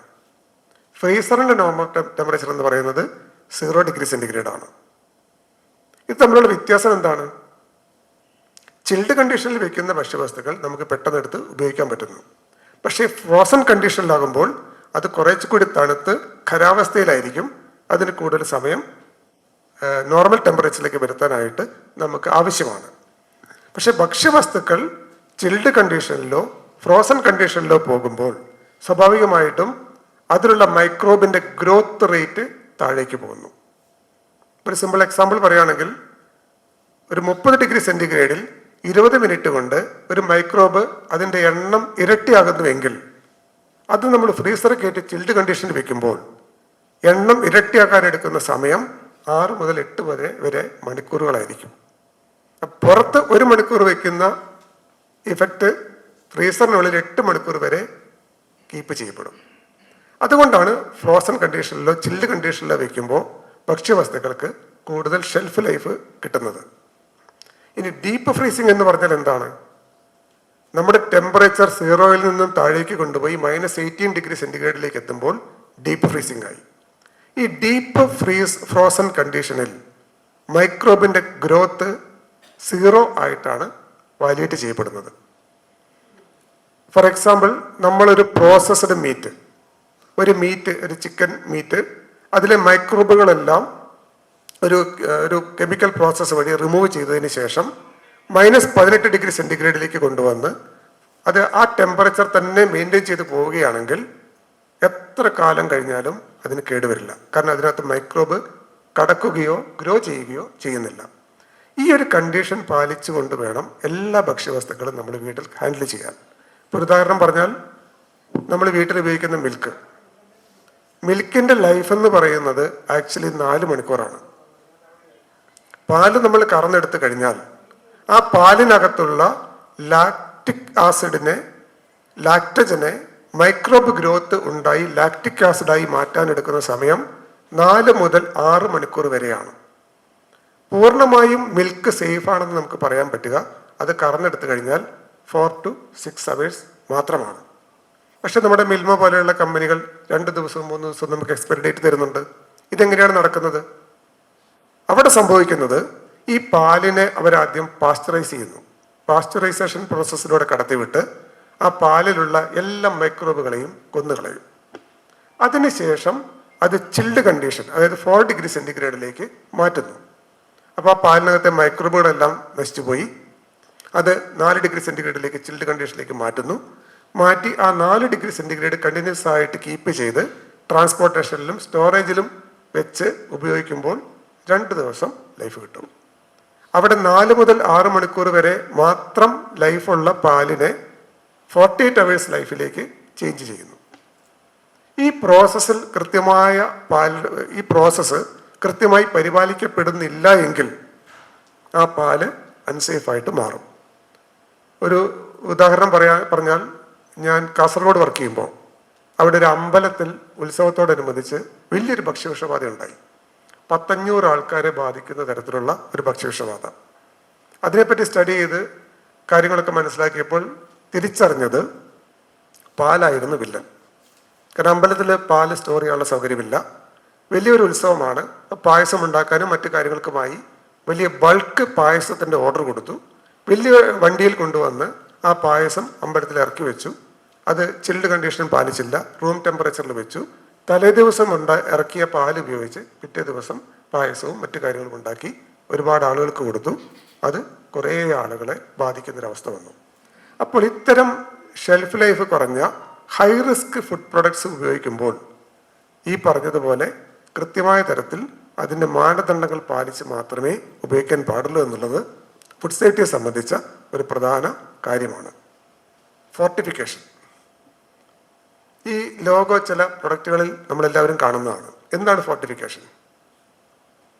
ഒരു വലിയ ജനസമൂഹത്തിൽ പൊതുവെ കാണപ്പെടുന്ന ചില വൈറ്റമിൻസിൻ്റെയും മിനറൽസിൻ്റെയും അപര്യാപ്തതയെ പരിഹരിക്കാനായി ചില പ്രത്യേക പ്രൊഡക്റ്റുകളിൽ, കൂടുതലായി ജനങ്ങൾ ഉപയോഗിക്കുന്ന പ്രൊഡക്റ്റുകളിൽ ആ മിനറൽസോ വൈറ്റമിൻസോ ആഡ് ചെയ്യുന്നതിനെയാണ് ഫോർട്ടിഫിക്കേഷൻ എന്ന് പറയുന്നത്. ഇത് വ്യാപകമായി നമ്മുടെ സൊസൈറ്റിയിൽ ഇപ്പോൾ ഉണ്ട്.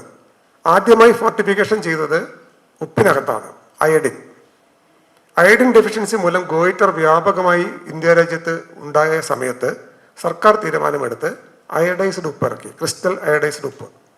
ആ അയഡൈസ്ഡ് ഉപ്പ് വ്യാപകമായി ജനങ്ങളിലേക്ക് സപ്ലൈ ചെയ്തപ്പോൾ ഗോയിറ്റർ മൂലമുള്ള പ്രശ്നങ്ങളുടെയും രോഗത്തിൻ്റെയും അളവ് വളരെയധികം കുറഞ്ഞു. ഇതുപോലെയുള്ള ചില ഡെഫിഷ്യൻസികൾ പരിഹരിക്കാനായി പല പ്രൊഡക്റ്റുകളിലും നമ്മളിപ്പോൾ അത്തരം മിനറൽസും വൈറ്റമിൻസും ആഡ് ചെയ്യുന്നുണ്ട്. പ്രധാനമായിട്ടും ആട്ടയിലും അരിയിലും ഇരുമ്പും വൈറ്റമിൻ ബിയും ആഡ് ചെയ്യുന്നു. ഈ മാർക്കറ്റിൽ കിട്ടുന്ന പല ആട്ടയുടെയും പ്രൊഡക്റ്റുകളിൽ ഈ F+ ലോഗോയും അതിനിടയിൽ ആഡഡ് വൈറ്റമിൻസ്, ആഡഡ് അയൺ എന്ന് നമുക്ക് കാണാൻ പറ്റും. പാലിലും ഭക്ഷ്യ എണ്ണയിലും വൈറ്റമിൻ എയും ഡിയും ആഡ് ചെയ്യുന്നു. വൈറ്റമിൻ ഡി ഡെഫിഷ്യൻസി ഇന്ന് മൂലമുണ്ടാകുന്ന രോഗം ഇന്ന് സൊസൈറ്റിയിൽ വ്യാപകമാണ്. അത് കുറയ്ക്കാനായിട്ടാണ് പാലിലും നമ്മുടെ വെളിച്ചെണ്ണയിലും അടക്കമുള്ള എണ്ണകളിലും വൈറ്റമിൻ എയും ഡിയും ഫോർട്ടിഫൈ ചെയ്താണ് ഇപ്പോൾ കൊടുക്കുന്നത്.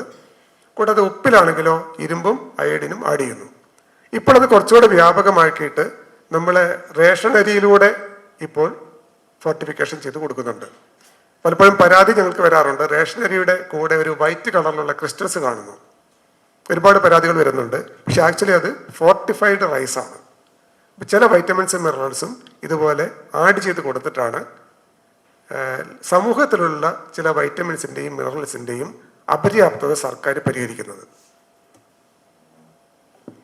ഫുഡ് സേഫ്റ്റിയെ സംബന്ധിച്ച ചില കാര്യങ്ങളിലൂടെ ഞാൻ പറയാം. അത് നിയമപരമായ ഒരു കാര്യമാണ്. ഭക്ഷ്യസുരക്ഷാ നിയമം എന്ന് പറയുന്നത് കുറച്ച് കർശനമായ ഒരു നിയമമാണ്.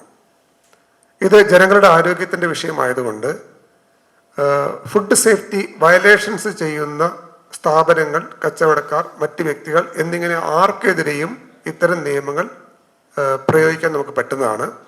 ഉദാഹരണം പറയുന്നത്, ഇതിൽ ആർക്കും എക്സംഷൻ ഇല്ല.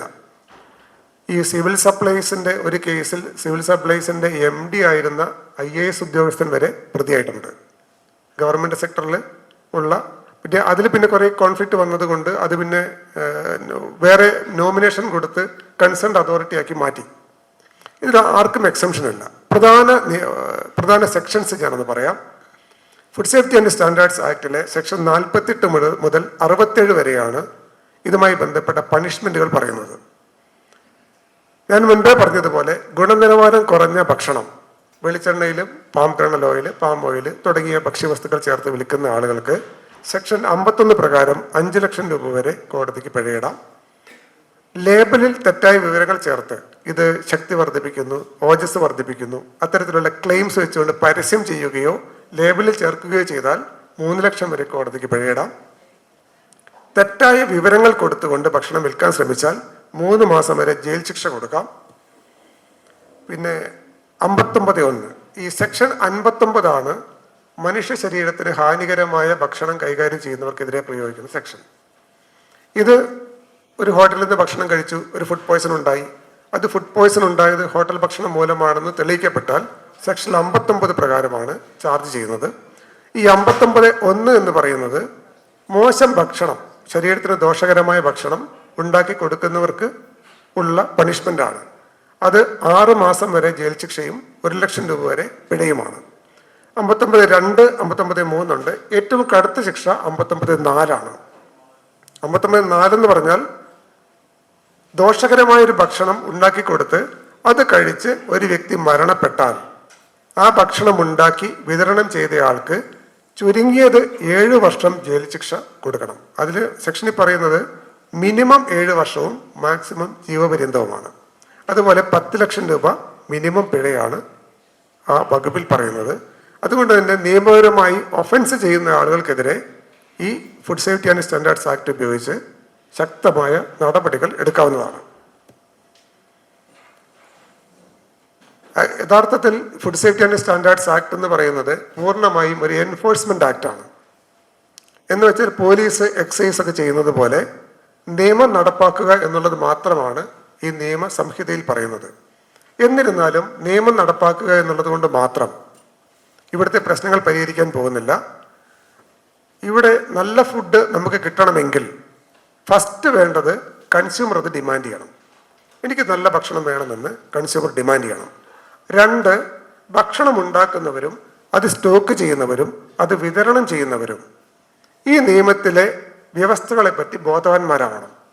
പലപ്പോഴും നമ്മുടെ നാട്ടിൽ സംഭവിക്കുന്നത് ചില ആളുകൾ വന്ന് തട്ടുകടകളും ഹോട്ടലുകളും തുടങ്ങുന്നു.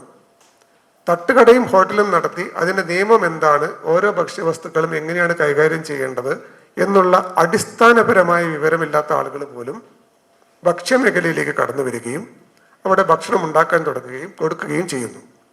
അതുമൂലം അനാവശ്യമായ നിയമ നടപടികളിലേക്ക് ഇത്തരം ആളുകൾ എത്തിപ്പെടുകയും കൺസ്യൂമർക്ക് വളരെ മോശമായ ഭക്ഷണം കിട്ടുകയും ചെയ്യുന്ന ഒരവസ്ഥ ഉണ്ടാകുന്നു.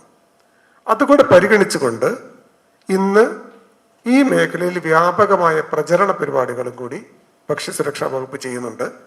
അതിൻ്റെ ഭാഗമായിട്ട് സോഷ്യൽ മീഡിയയും മറ്റ് മീഡിയ വഴിയും അതുകൂടാതെ ജനങ്ങൾക്ക് ആവശ്യമായ ട്രെയിനിങ്ങുകൾ കൊടുക്കുകയും ചെയ്യുന്നുണ്ട്. അതിൽ പ്രധാനപ്പെട്ട 1-2 കാര്യങ്ങൾ ഞാൻ പറയാം. ഒന്ന്, ഫോസ്റ്റാക്ക് ട്രെയിനിങ്. ഭക്ഷ്യമേഖലയിൽ ഭക്ഷണം ഉണ്ടാക്കുകയും വിതരണം ചെയ്യുകയും വിൽക്കുകയും ചെയ്യുന്ന സ്ഥാപനങ്ങളിലെ ഏറ്റവും ചുരുങ്ങിയത് ഒരു വ്യക്തിയെങ്കിലും food safety and standards authority നടത്തുന്ന ഈ ട്രെയിനിങ്ങിൽ പങ്കെടുക്കണം. അതിൻ്റെ സർട്ടിഫിക്കേഷൻ ഉണ്ടാവണം. ഇത് എംപാനൽഡ് ആയിട്ടുള്ള ചില പ്രൈവറ്റ് ഏജൻസികൾ വഴിയാണ് നമ്മൾ ചെയ്യുന്നത്. ഈ ഏജൻസിയിലെ ട്രെയിനർമാർക്ക് ഫുഡ് സേഫ്റ്റി അതോറിറ്റി നേരിട്ട് ട്രെയിനിങ് കൊടുക്കുകയും ഈ ട്രെയിനർമാരെ ഉപയോഗിച്ചുകൊണ്ട് ഭക്ഷ്യ സംരംഭകർക്ക് ആവശ്യമായ ട്രെയിനിങ്ങുകൾ സംഘടിപ്പിക്കുകയും ചെയ്യുന്നു. ഈ കഴിഞ്ഞ 1 വർഷത്തിനിടയിൽ കോഴിക്കോട് ജില്ലയിൽ തന്നെ ഏകദേശം ഒരു 1000-ഓളം ട്രെയിനിങ്ങുകൾ നമ്മൾ സംഘടിപ്പിച്ചിട്ടുണ്ട്.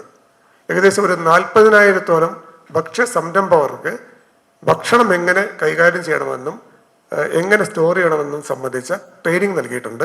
അവർക്കെല്ലാവർക്കും സെൻട്രൽ അതോറിറ്റിയുടെ സർട്ടിഫിക്കേഷനും കൊടുത്തിട്ടുണ്ട്. പിന്നെ മറ്റ് IEC ആക്ടിവിറ്റീസ്, സർട്ടിഫിക്കേഷൻസ്. ഈ സർട്ടിഫിക്കേഷൻസ് എന്ന് പറയുന്നത് ഭക്ഷണം കൈകാര്യം ചെയ്യുന്ന ഹോട്ടലുകൾ, കോൾബാറുകൾ, ബേക്കറികൾ, ഇത്തരം സ്ഥാപനങ്ങൾ ഒരു എക്സ്റ്റേണൽ ഓതറൈസ്ഡ് ഏജൻസി ഉപയോഗിച്ച് ഓഡിറ്റ് നടത്തുകയും അവർക്ക് ഒരു 5 സ്റ്റാർ വരെയുള്ള സ്റ്റാൻഡേർഡൈസ്ഡ് റേറ്റിംഗ് കൊടുക്കുകയും ചെയ്യുന്ന ഒരു സംവിധാനമാണ്. അത് വ്യാപകമായിട്ട് ചെയ്യുന്നുണ്ട്. ഫുഡ് സേഫ്റ്റി കേരള എന്ന് പറയുന്ന ഒരു ആപ്പുണ്ട്. അത്ര വ്യാപകമായിട്ട് എല്ലാവർക്കും പരിചയമുണ്ടാവില്ല. ഈ ആപ്പിനകത്ത് സ്റ്റാർ റേറ്റിംഗ് കിട്ടിയ ഹോട്ടലുകളും അങ്ങനത്തെ സ്ഥാപനങ്ങളുമെല്ലാം ഇൻക്ലൂഡഡ് ആണ്. ഇപ്പോൾ നമ്മൾ ആപ്പ് ഡൗൺലോഡ് ചെയ്ത് കഴിഞ്ഞാൽ ഒരു സ്ഥലത്ത് പോകുമ്പോൾ അവിടെ 5 സ്റ്റാർ റേറ്റിംഗ് ഉള്ള എത്ര ഹോട്ടലുണ്ട് എന്ന് നമുക്ക് ആ ആപ്പിലൂടെ തന്നെ കണ്ടെത്താനും നല്ല ഹോട്ടലുകളെ തിരിച്ചറിയാനും സാധിക്കും. അതുകൂടാതെ സ്കൂളുകൾ, കോളേജുകൾ, അങ്ങനത്തെ സ്ഥാപനങ്ങളുടെ എല്ലാം അടുക്കളയും കിച്ചണും പരിശോധിച്ച് അവർക്ക് ഒരു സർട്ടിഫിക്കേഷൻ, ഒരു ഓഡിറ്റിംഗ് സർട്ടിഫിക്കേഷൻ കൊടുക്കുന്ന ഒരു പ്രക്രിയയും ഇപ്പോൾ നടന്ന് വരുന്നുണ്ട്. ഇത്രയുമാണ് സ്ലൈഡ് വഴി ഞാൻ ഒരു അടിസ്ഥാനപരമായ നിയമപരമായ കാര്യങ്ങളെപ്പറ്റി കാണിക്കാൻ ഉദ്ദേശിച്ചത്. ഇനി നമുക്കതിൻ്റെ ഒരു ജനറലൈസ്ഡ് ആയിട്ടുള്ള കാര്യങ്ങളൊന്ന് പറയാം. ഭക്ഷണം എന്ന് പറയുന്നത് വളരെ ക്രിട്ടിക്കലായിട്ടുള്ളൊരു സംഭവമാണ്. ഭക്ഷ്യവിഷബാധ എന്ന് പറയുന്നതും എപ്പോഴും സംഭവിക്കാവുന്ന ഒരു കാര്യമാണ്. യഥാർത്ഥത്തിൽ ഭക്ഷ്യവിഷബാധ ഒരു മോട്ടോർ ആക്സിഡന്റ് പോലെയാണ്. റോഡ് സൈഡിൽ നിൽക്കുന്ന ഒരാളെ എപ്പോഴും ഒരു വണ്ടി വന്നിടിക്കാം എന്ന് പറയുന്നത് പോലെയാണ് നമ്മുടെ നാട്ടിൽ ഭക്ഷ്യവിഷബാധ ഉണ്ടാകുന്നതും അതിന് കാരണമാകുന്ന സോഴ്സുകളും. നമ്മളെല്ലാവരും ഭക്ഷ്യവിഷബാധയ്ക്ക് വിധേയരായ ആൾക്കാരാണ്. നമ്മുടെ വയറൊന്ന് ലൂസാവുകയോ ഒരു വൊമിറ്റിംഗ് ടെൻഡൻസി വരികയോ അല്ലെങ്കിൽ ചില ഭക്ഷണം കഴിക്കുമ്പോൾ ഒരു പനി വരികയോ ചെയ്യാത്ത ഒരാളും നമ്മുടെ നാട്ടിലില്ല എന്നുള്ളതാണ് വസ്തുത. എന്തുകൊണ്ടാണ് ഈ ഭക്ഷ്യവിഷബാധ ഇങ്ങനെ വ്യാപകമാകുന്നത്? ഒന്ന്, നമ്മളുടെ സെലക്ഷൻ പ്രിഫറൻസ്. 2, ഇത് കൊണ്ടുവരുന്ന സ്ഥാപനങ്ങളും വിൽക്കുന്ന കച്ചവടക്കാരും ഭക്ഷണം പ്രോപ്പർ രീതിയിൽ കൈകാര്യം ചെയ്യാതിരിക്കുക.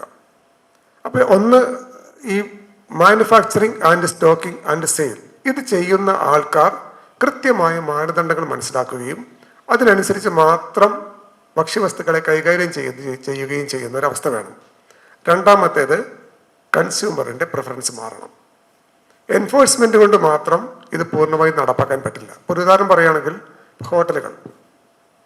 നമ്മുടെ നാട്ടിലെ ഒട്ടേറെ ഹോട്ടലുകളിൽ ഭക്ഷണം മോശമായ അവസ്ഥയിൽ ഉണ്ടാക്കുന്നുണ്ടെന്നുള്ളത് നമുക്കെല്ലാവർക്കും അറിയാം.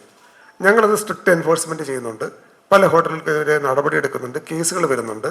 പക്ഷേ ഇതിൻ്റെ ഒരു പ്രശ്നം എന്ന് പറയുന്നത്, ഒരു ഹോട്ടലിന് എതിരെ നടപടിയെടുക്കുകയും ആ ഹോട്ടൽ പൂട്ടിക്കുകയും ചെയ്യുമ്പോൾ ഒരു സ്ഥാപനം മാത്രമാണ് നമ്മൾ ടാർഗറ്റഡ് ആവുന്നത്. സൊസൈറ്റിയിൽ അതുണ്ടാക്കുന്ന ഇമ്പാക്റ്റ് എന്ന് പറയുന്നത് തുലം കുറവാണ് എന്നുള്ളതാണ് വസ്തുത.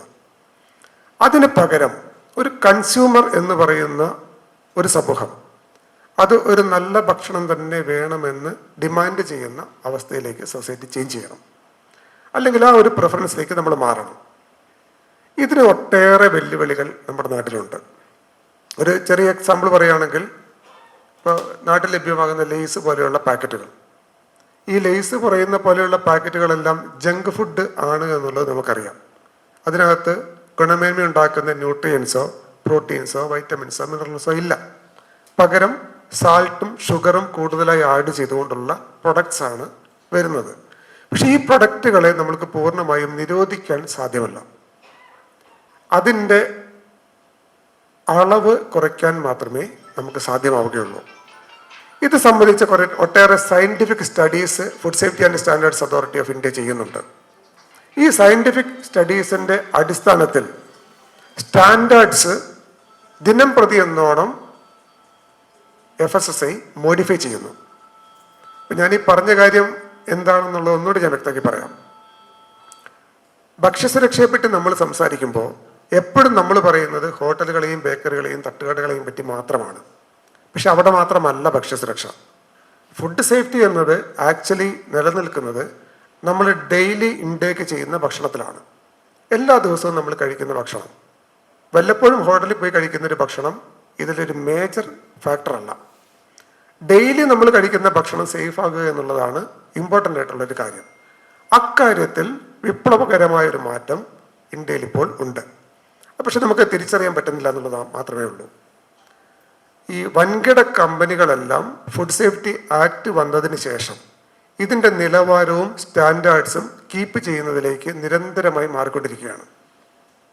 വലിയ വലിയ കമ്പനികൾ ഈ ഓരോ ഭക്ഷ്യവസ്തുവിനും government food safety and standards authority of India നിശ്ചയിക്കുന്ന നിലവാരത്തിലും സ്റ്റാൻഡേർഡ്സിലും മാത്രം ഇറക്കാനുള്ള മെത്തേഡിലേക്കും ഫുഡ് സേഫ്റ്റി മാനേജ്മെൻറ്റ് സിസ്റ്റത്തിലേക്കും വലിയ വലിയ കമ്പനികൾ മാറിക്കൊണ്ടിരിക്കുന്നു. അതിൻ്റെ ഭാഗമായിട്ട് നമ്മുടെ നാട്ടിൽ കിട്ടുന്ന അത്യാവശ്യം സ്റ്റാൻഡേർഡ് കമ്പനികളുടെ പ്രൊഡക്റ്റുകളെല്ലാം സ്റ്റാൻഡേർഡൈസ് ചെയ്യപ്പെട്ടിട്ടുണ്ട്. അതുകൊണ്ട് തന്നെ നമ്മൾ മാർക്കറ്റിൽ വാങ്ങുന്ന, ഇപ്പോൾ ഉദാഹരണം പറയുകയാണെങ്കിൽ, പണ്ട് ഒരു 19 കൊല്ലം മുൻപ് നമ്മൾ അരി വാങ്ങുകയാണെങ്കിൽ ആ അരിയിൽ ചെളി ഉണ്ടാകുമായിരുന്നു.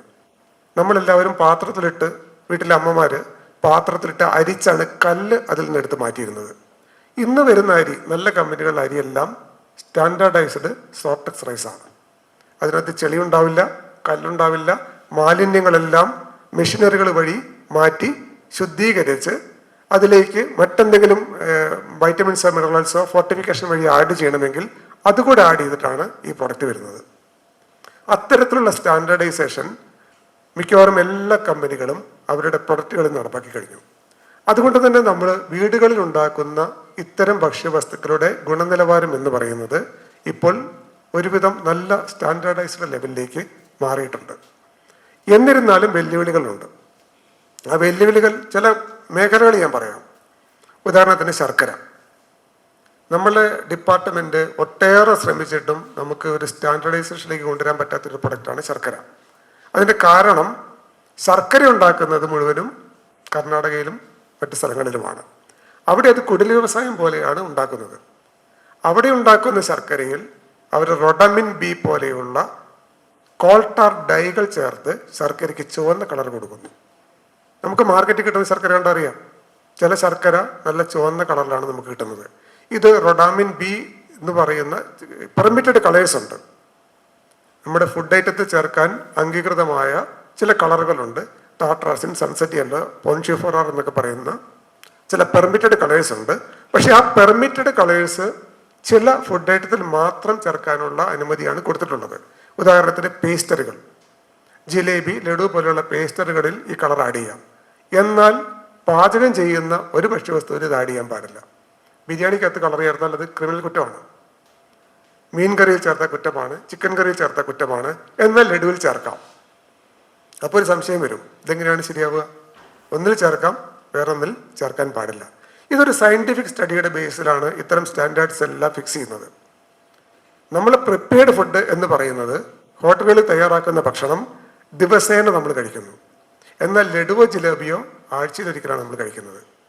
ദിവസേന കഴിക്കുന്ന ഒരു പ്രൊഡക്റ്റിൽ ഇത് പെർമിറ്റ് ചെയ്ത് കഴിഞ്ഞാൽ ശരീരത്തിലേക്ക് വരുന്ന ഇൻടേക്ക് അത്രയും കൂടുതലായിരിക്കും.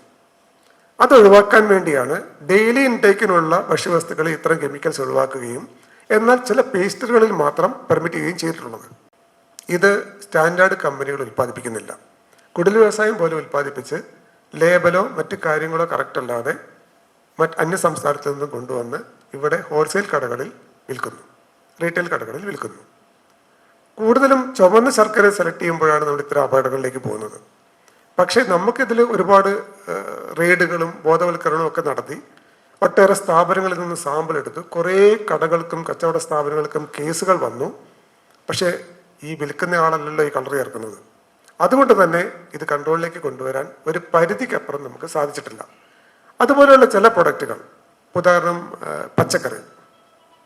പച്ചക്കറിയിലെ വിഷാംശം എപ്പോഴും വലിയൊരു ചർച്ചാ വിഷയമാണ്. അതിനകത്ത് പെസ്റ്റിസൈഡ് വരുന്നു, ശരീരത്തിന് ദോഷകരമായ കീടനാശിനികൾ വരുന്നു. ഇത് സംബന്ധിച്ചും സമാനമായ ചില പ്രശ്നങ്ങൾ നിലനിൽക്കുന്നുണ്ട്. ഈ പച്ചക്കറിയും ലേബൽ ചെയ്ത് പാക്ക് ചെയ്തല്ല നമ്മുടെ നാട്ടിലേക്ക് വരുന്നത്, ഒന്നാമത്തെ കാര്യം. രണ്ടാമത്തെ കാര്യം എന്ന് പറയുന്നത്, ഇന്ന് പല കീടങ്ങളും ആവശ്യത്തിലധികം റെസിസ്റ്റൻസ് കീടനാശിനികൾക്കെതിരെ നേടിക്കഴിഞ്ഞു.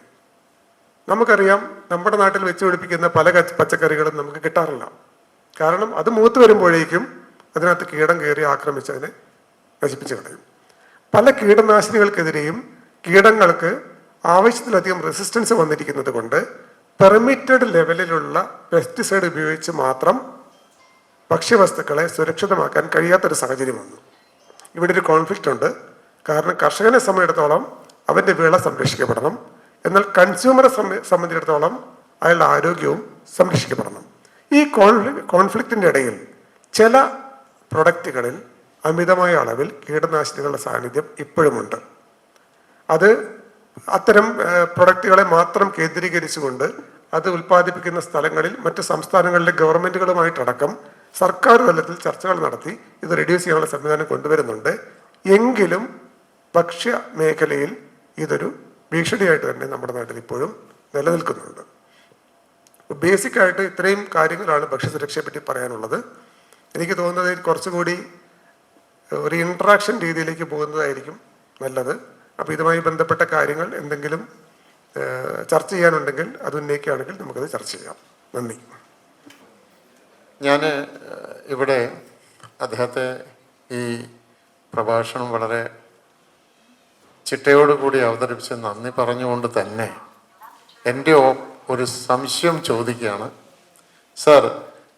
സാറ് പറഞ്ഞു നല്ല കമ്പനികൾ, വെൽ നോൺ കമ്പനികളുടെ പ്രോഡക്ട്സ് അത് സ്റ്റാൻഡർഡൈസ് ചെയ്യുന്നുണ്ട് ഒരു പരിധിവരെ. ഞാൻ അതിനോട് യോജിക്കുന്നുണ്ട്. പക്ഷെ ലേസ് പോലുള്ള സാധനങ്ങൾ അപകടകരമാണെന്ന് പറയുന്നു. അവരും ഒരു സ്റ്റാൻഡർഡൈസേഷൻ അങ്ങനെ വല്ലതും സാറിന് ഒന്ന് ഹൈലൈറ്റ് ചെയ്യാനുണ്ടെന്ന് നന്നായിരുന്നു. രണ്ടാമത്തെ ചോദ്യം, ഈ ഡിസ്റ്റിൽഡ് വാട്ടർ കുടിക്കുമ്പോൾ ചില സന്ദർഭങ്ങളിൽ, പ്രത്യേകിച്ച് കേരളത്തിൻ്റെ മറ്റു ഭാഗങ്ങളിലോ അല്ലെങ്കിൽ കേരളത്തിന് പുറത്തോ പോകുമ്പോൾ എനിക്കത് അത്ര സുഖകരമായി തോന്നുന്നില്ല. എന്തെങ്കിലും കാരണമുണ്ടോ എന്ന് എനിക്കറിയില്ല.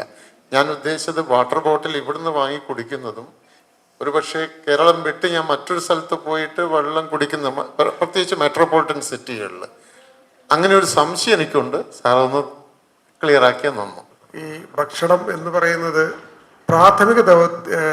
ഭക്ഷണത്തിൻ്റെ പ്രാഥമിക ദൗത്യം ആരോഗ്യം തരിക എന്നുള്ളതാണെങ്കിൽ പോലും അത് നമുക്ക് രുചി തരണം, നിറം തരണം, സന്തോഷം തരണം. ഇന്ന് ഭക്ഷണം കഴിക്കുക എന്ന് പറയുന്നത് ഒരു അനുഭവമായിട്ടാണ് നമ്മൾ എടുക്കുന്നത്.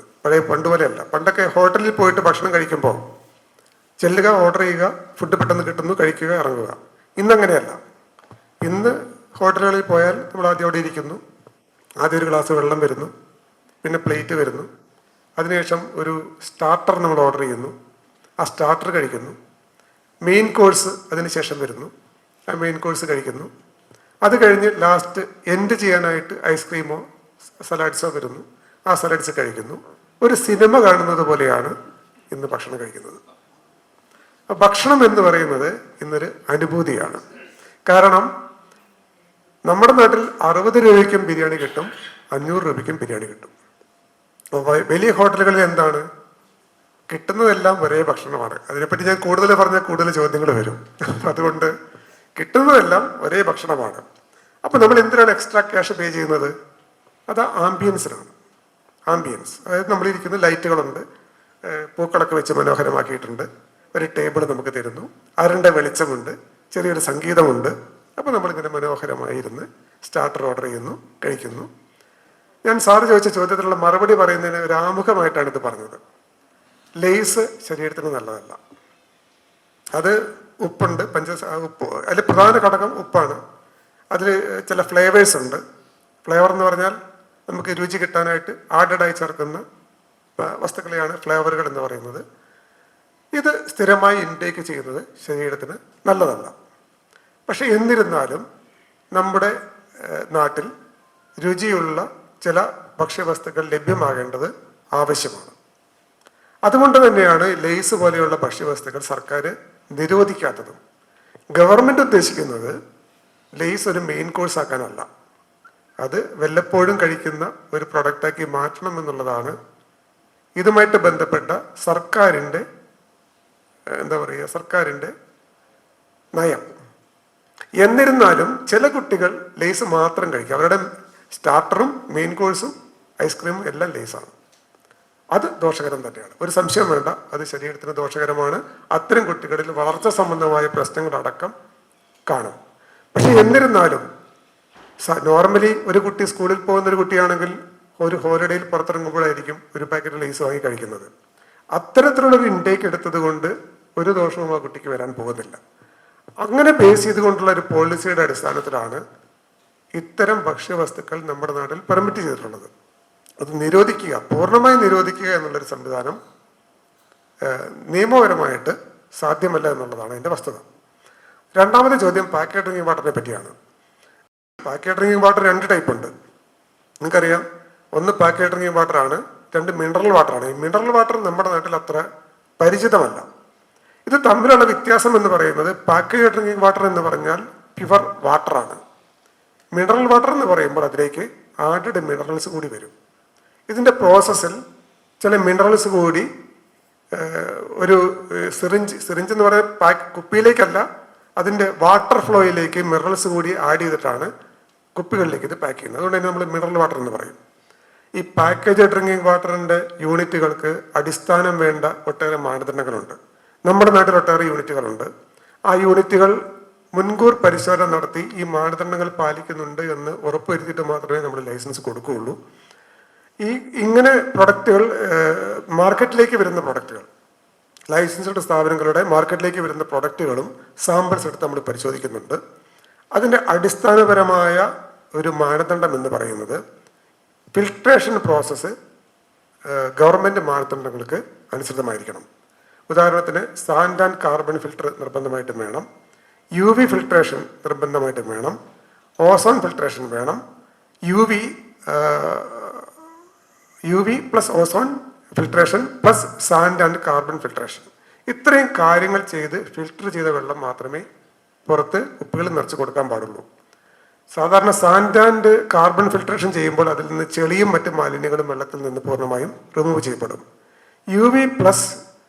UV ചെയ്യുമ്പോൾ chemical and biological contaminants remove ചെയ്യപ്പെടും. ഇങ്ങനെ ശുദ്ധമായ വെള്ളമാണ് കുപ്പികളിൽ നിറച്ച് നമ്മുടെ നാട്ടിൽ പാക്കേജ് ഡ്രിങ്കിങ് വാട്ടറായിട്ട് വരുന്നത്. പക്ഷെ സാറിൻ്റെ ചോദ്യം എന്ന് പറയുന്നത് പുറത്തു പോകുമ്പോൾ കിട്ടുന്ന വെള്ളത്തിന് ഈ രുചിയില്ല എന്നുള്ളതാണ്. അത് ഭക്ഷ്യമേഖലയിൽ അത്തരം ചില പ്രശ്നങ്ങളുണ്ട്, കൃത്യമായ ഫിൽട്രേഷൻ ഇല്ലാതെ.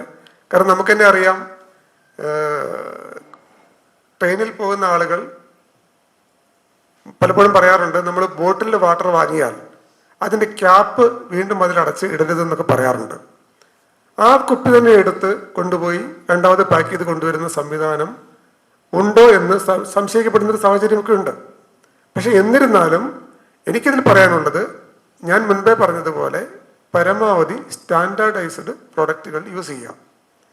വെള്ളമൊക്കെ വാങ്ങുമ്പോൾ നമുക്ക് പരിചിതമായ കുറച്ച് സ്റ്റാൻഡേർഡൈസ്ഡ് ആയിട്ടുള്ള അക്വാഫിന പോലെയോ അല്ലെങ്കിൽ കിങ് ഫിഷർ പോലെയുള്ള കമ്പനികളുടെ പ്രൊഡക്റ്റ് വാങ്ങുകയാണെങ്കിൽ അതിൻ്റെ സ്റ്റാൻഡേർഡ്സ് ഇന്ത്യ ഒട്ടാകെ ഒരേ നിലവാരത്തിലായിരിക്കും. അതേസമയം ചില ഔട്ട്സൈഡ് കേരളയ്ക്ക് പോയി ചില സ്ഥലത്തുകളിൽ ചെല്ലുമ്പോൾ അവിടെ കമ്പനികൾ ഉൽപ്പാദിപ്പിക്കുന്ന പ്രൊഡക്റ്റുകൾക്ക് ഈ പറയുന്ന ഫിൽട്രേഷൻ സംവിധാനമെല്ലാം കൃത്യമായി പാലിക്കപ്പെടുന്നുണ്ടോ എന്നുള്ളത് സംശയാസ്പദമാണ്. അത്തരം പ്രൊഡക്റ്റുകളുടെ ക്വാളിറ്റിയും സ്റ്റാൻഡേർഡ്സും നമുക്ക് 100% ഉറപ്പ് പറയാൻ സാധ്യമല്ല എന്ന് മാത്രമേ അക്കാര്യത്തിൽ പറയാൻ പറ്റൂ. ഒരു 3 സംശയങ്ങളാണ് എനിക്കുള്ളത്. ഒന്നാമത്തേത് പാക്കറ്റുകളെ പറ്റിയാണ്. അതായത് നമ്മൾ ഫുഡ് പാർസൽ വാങ്ങിക്കുന്ന സമയത്ത്, പ്രത്യേകിച്ച് ഈ പായസമേളകളൊക്കെ നടക്കുന്ന സമയത്ത്, ഉത്സവ സമയത്തൊക്കെ, വിഷു ഓണത്തിനൊക്കെ ഈ ധാരാളം ആളുകൾ പായസം സപ്ലൈ ചെയ്യുന്നുണ്ട്. അപ്പോൾ ഈ പായസം കിട്ടുന്നത് പ്ലാസ്റ്റിക് കണ്ടെയ്നറുകളിലാണ്. മിക്കവാറും ഈ പായസം തിളപ്പിച്ച് അതേ ചൂടോടുകൂടി ഒഴിച്ചിട്ട് നമ്മൾ പാത്രം എടുത്താൽ കൈ പൊള്ളുന്ന രീതിയിലാണ് സാധനം കിട്ടുന്നത്. ഇത് സുരക്ഷിതമാണോ, അനുവദനീയമാണോ? ഒന്നാമത്തെ ചോദ്യം. രണ്ടാമത്തെ ചോദ്യം, സാറ് ചിപ്സിൻ്റെ കാര്യം പറഞ്ഞു. ഇപ്പോൾ ചിപ്സിൽ ചേർക്കുന്ന ടാർട്ടാറിനോ അത് ചേർത്തിട്ടാണ് മഞ്ഞ നിറം എന്ന് പറഞ്ഞു. പക്ഷേ മഞ്ഞൾ ചേർത്തിട്ടും ഇതേ കളർ കിട്ടുന്നില്ലേ? അങ്ങനെയാണ് ഇപ്പോൾ ഈ ബേക്കറികളൊക്കെ ചോദിക്കുന്ന സമയത്ത് അവർ മഞ്ഞളാണ് ചേർക്കുന്നതെന്ന് പറയുന്നുണ്ട്. പിന്നെ ഇതുമായിട്ട് ബന്ധപ്പെട്ട് വേറൊരു കാര്യം, ഒരു പ്രത്യേക ബേക്കറിയിൽ ചിപ്സിന് മറ്റ് സ്ഥലങ്ങളെ അപേക്ഷിച്ച് പ്രത്യേക ടേസ്റ്റ് ഉണ്ടായിരുന്നു. അപ്പോൾ അതുമായിട്ട് ബന്ധപ്പെട്ട ഒരാളോട് ഇതിനെപ്പറ്റി ചോദിച്ചപ്പോൾ അപ്പോൾ അയാൾ പറഞ്ഞാൽ അതിൽ കുറച്ച് അജിനമോട്ടോ ചേർക്കുന്നുണ്ട്, അതുകൊണ്ടാണ്. അപ്പോൾ അങ്ങനെ ഒരു കാര്യം സാറിൻ്റെ അല്ലെങ്കിൽ ഡിപ്പാർട്ട്മെൻറ്റിൻ്റെ ശ്രദ്ധയിൽപ്പെട്ടിട്ടുണ്ടോ, അങ്ങനെ ചെയ്യുന്നുണ്ടോ എന്നുള്ളതും കൃത്യമായിട്ട് എനിക്കറിയില്ല. ഇങ്ങനെ ഒരു അഭിപ്രായം പറഞ്ഞു കേട്ടു. പിന്നെ മൂന്നാമത്തേത് പെർമിറ്റഡ് കളർ ചേർക്കുന്ന കാര്യം. ഇപ്പോൾ ലഡു പോലുള്ള സാധനങ്ങളിൽ വ്യത്യസ്ത കളറുകളിൽ വരുന്നുണ്ട്. അപ്പം അതിൻ്റെ ദോഷം ഇവിടെ പറഞ്ഞു. അങ്ങനെയാണെങ്കിൽ ഇതൊരു അത്യാവശ്യ സാധനം അല്ലല്ലോ, ഗവൺമെൻറ്റിന് ഇത് നിരോധിച്ചുകൂടെ? കളറിൻ്റെ ഒരു ആവശ്യമുണ്ടോ? ഈ ഫുഡ് സേഫ്റ്റി വലിയൊരു സബ്ജക്റ്റാണ്. അതേപ്പറ്റി ഞാൻ എത്ര പറഞ്ഞാലും അത് കംപ്ലീറ്റ് ആവില്ല. ചില ചോദ്യങ്ങൾ വരുമ്പോഴാണ് ചില പോയിന്റ്സ് നമുക്ക് ഓർമ്മ വരിക. സാറ് ചോദിച്ചൊരു ചോദ്യത്തിന് ഞാൻ മറുപടി പറയാം. ഒന്ന്, ഹീറ്റ് ചെയ്ത ഐറ്റംസ്, പായസം പോലുള്ള ഹീറ്റഡ് ഐറ്റംസ് നമുക്ക് സാധാരണ കണ്ടെയ്നറിൽ വെക്കാൻ പറ്റുമോ? പറ്റില്ല എന്ന് തന്നെയാണ് ആൻസർ. ഹീറ്റ് റെസിസ്റ്റൻസ് ആയിട്ടുള്ള കണ്ടെയ്നേഴ്സ് നമ്മുടെ നാട്ടിൽ ലഭ്യമാണ്. അത് food grade heat resistance packets.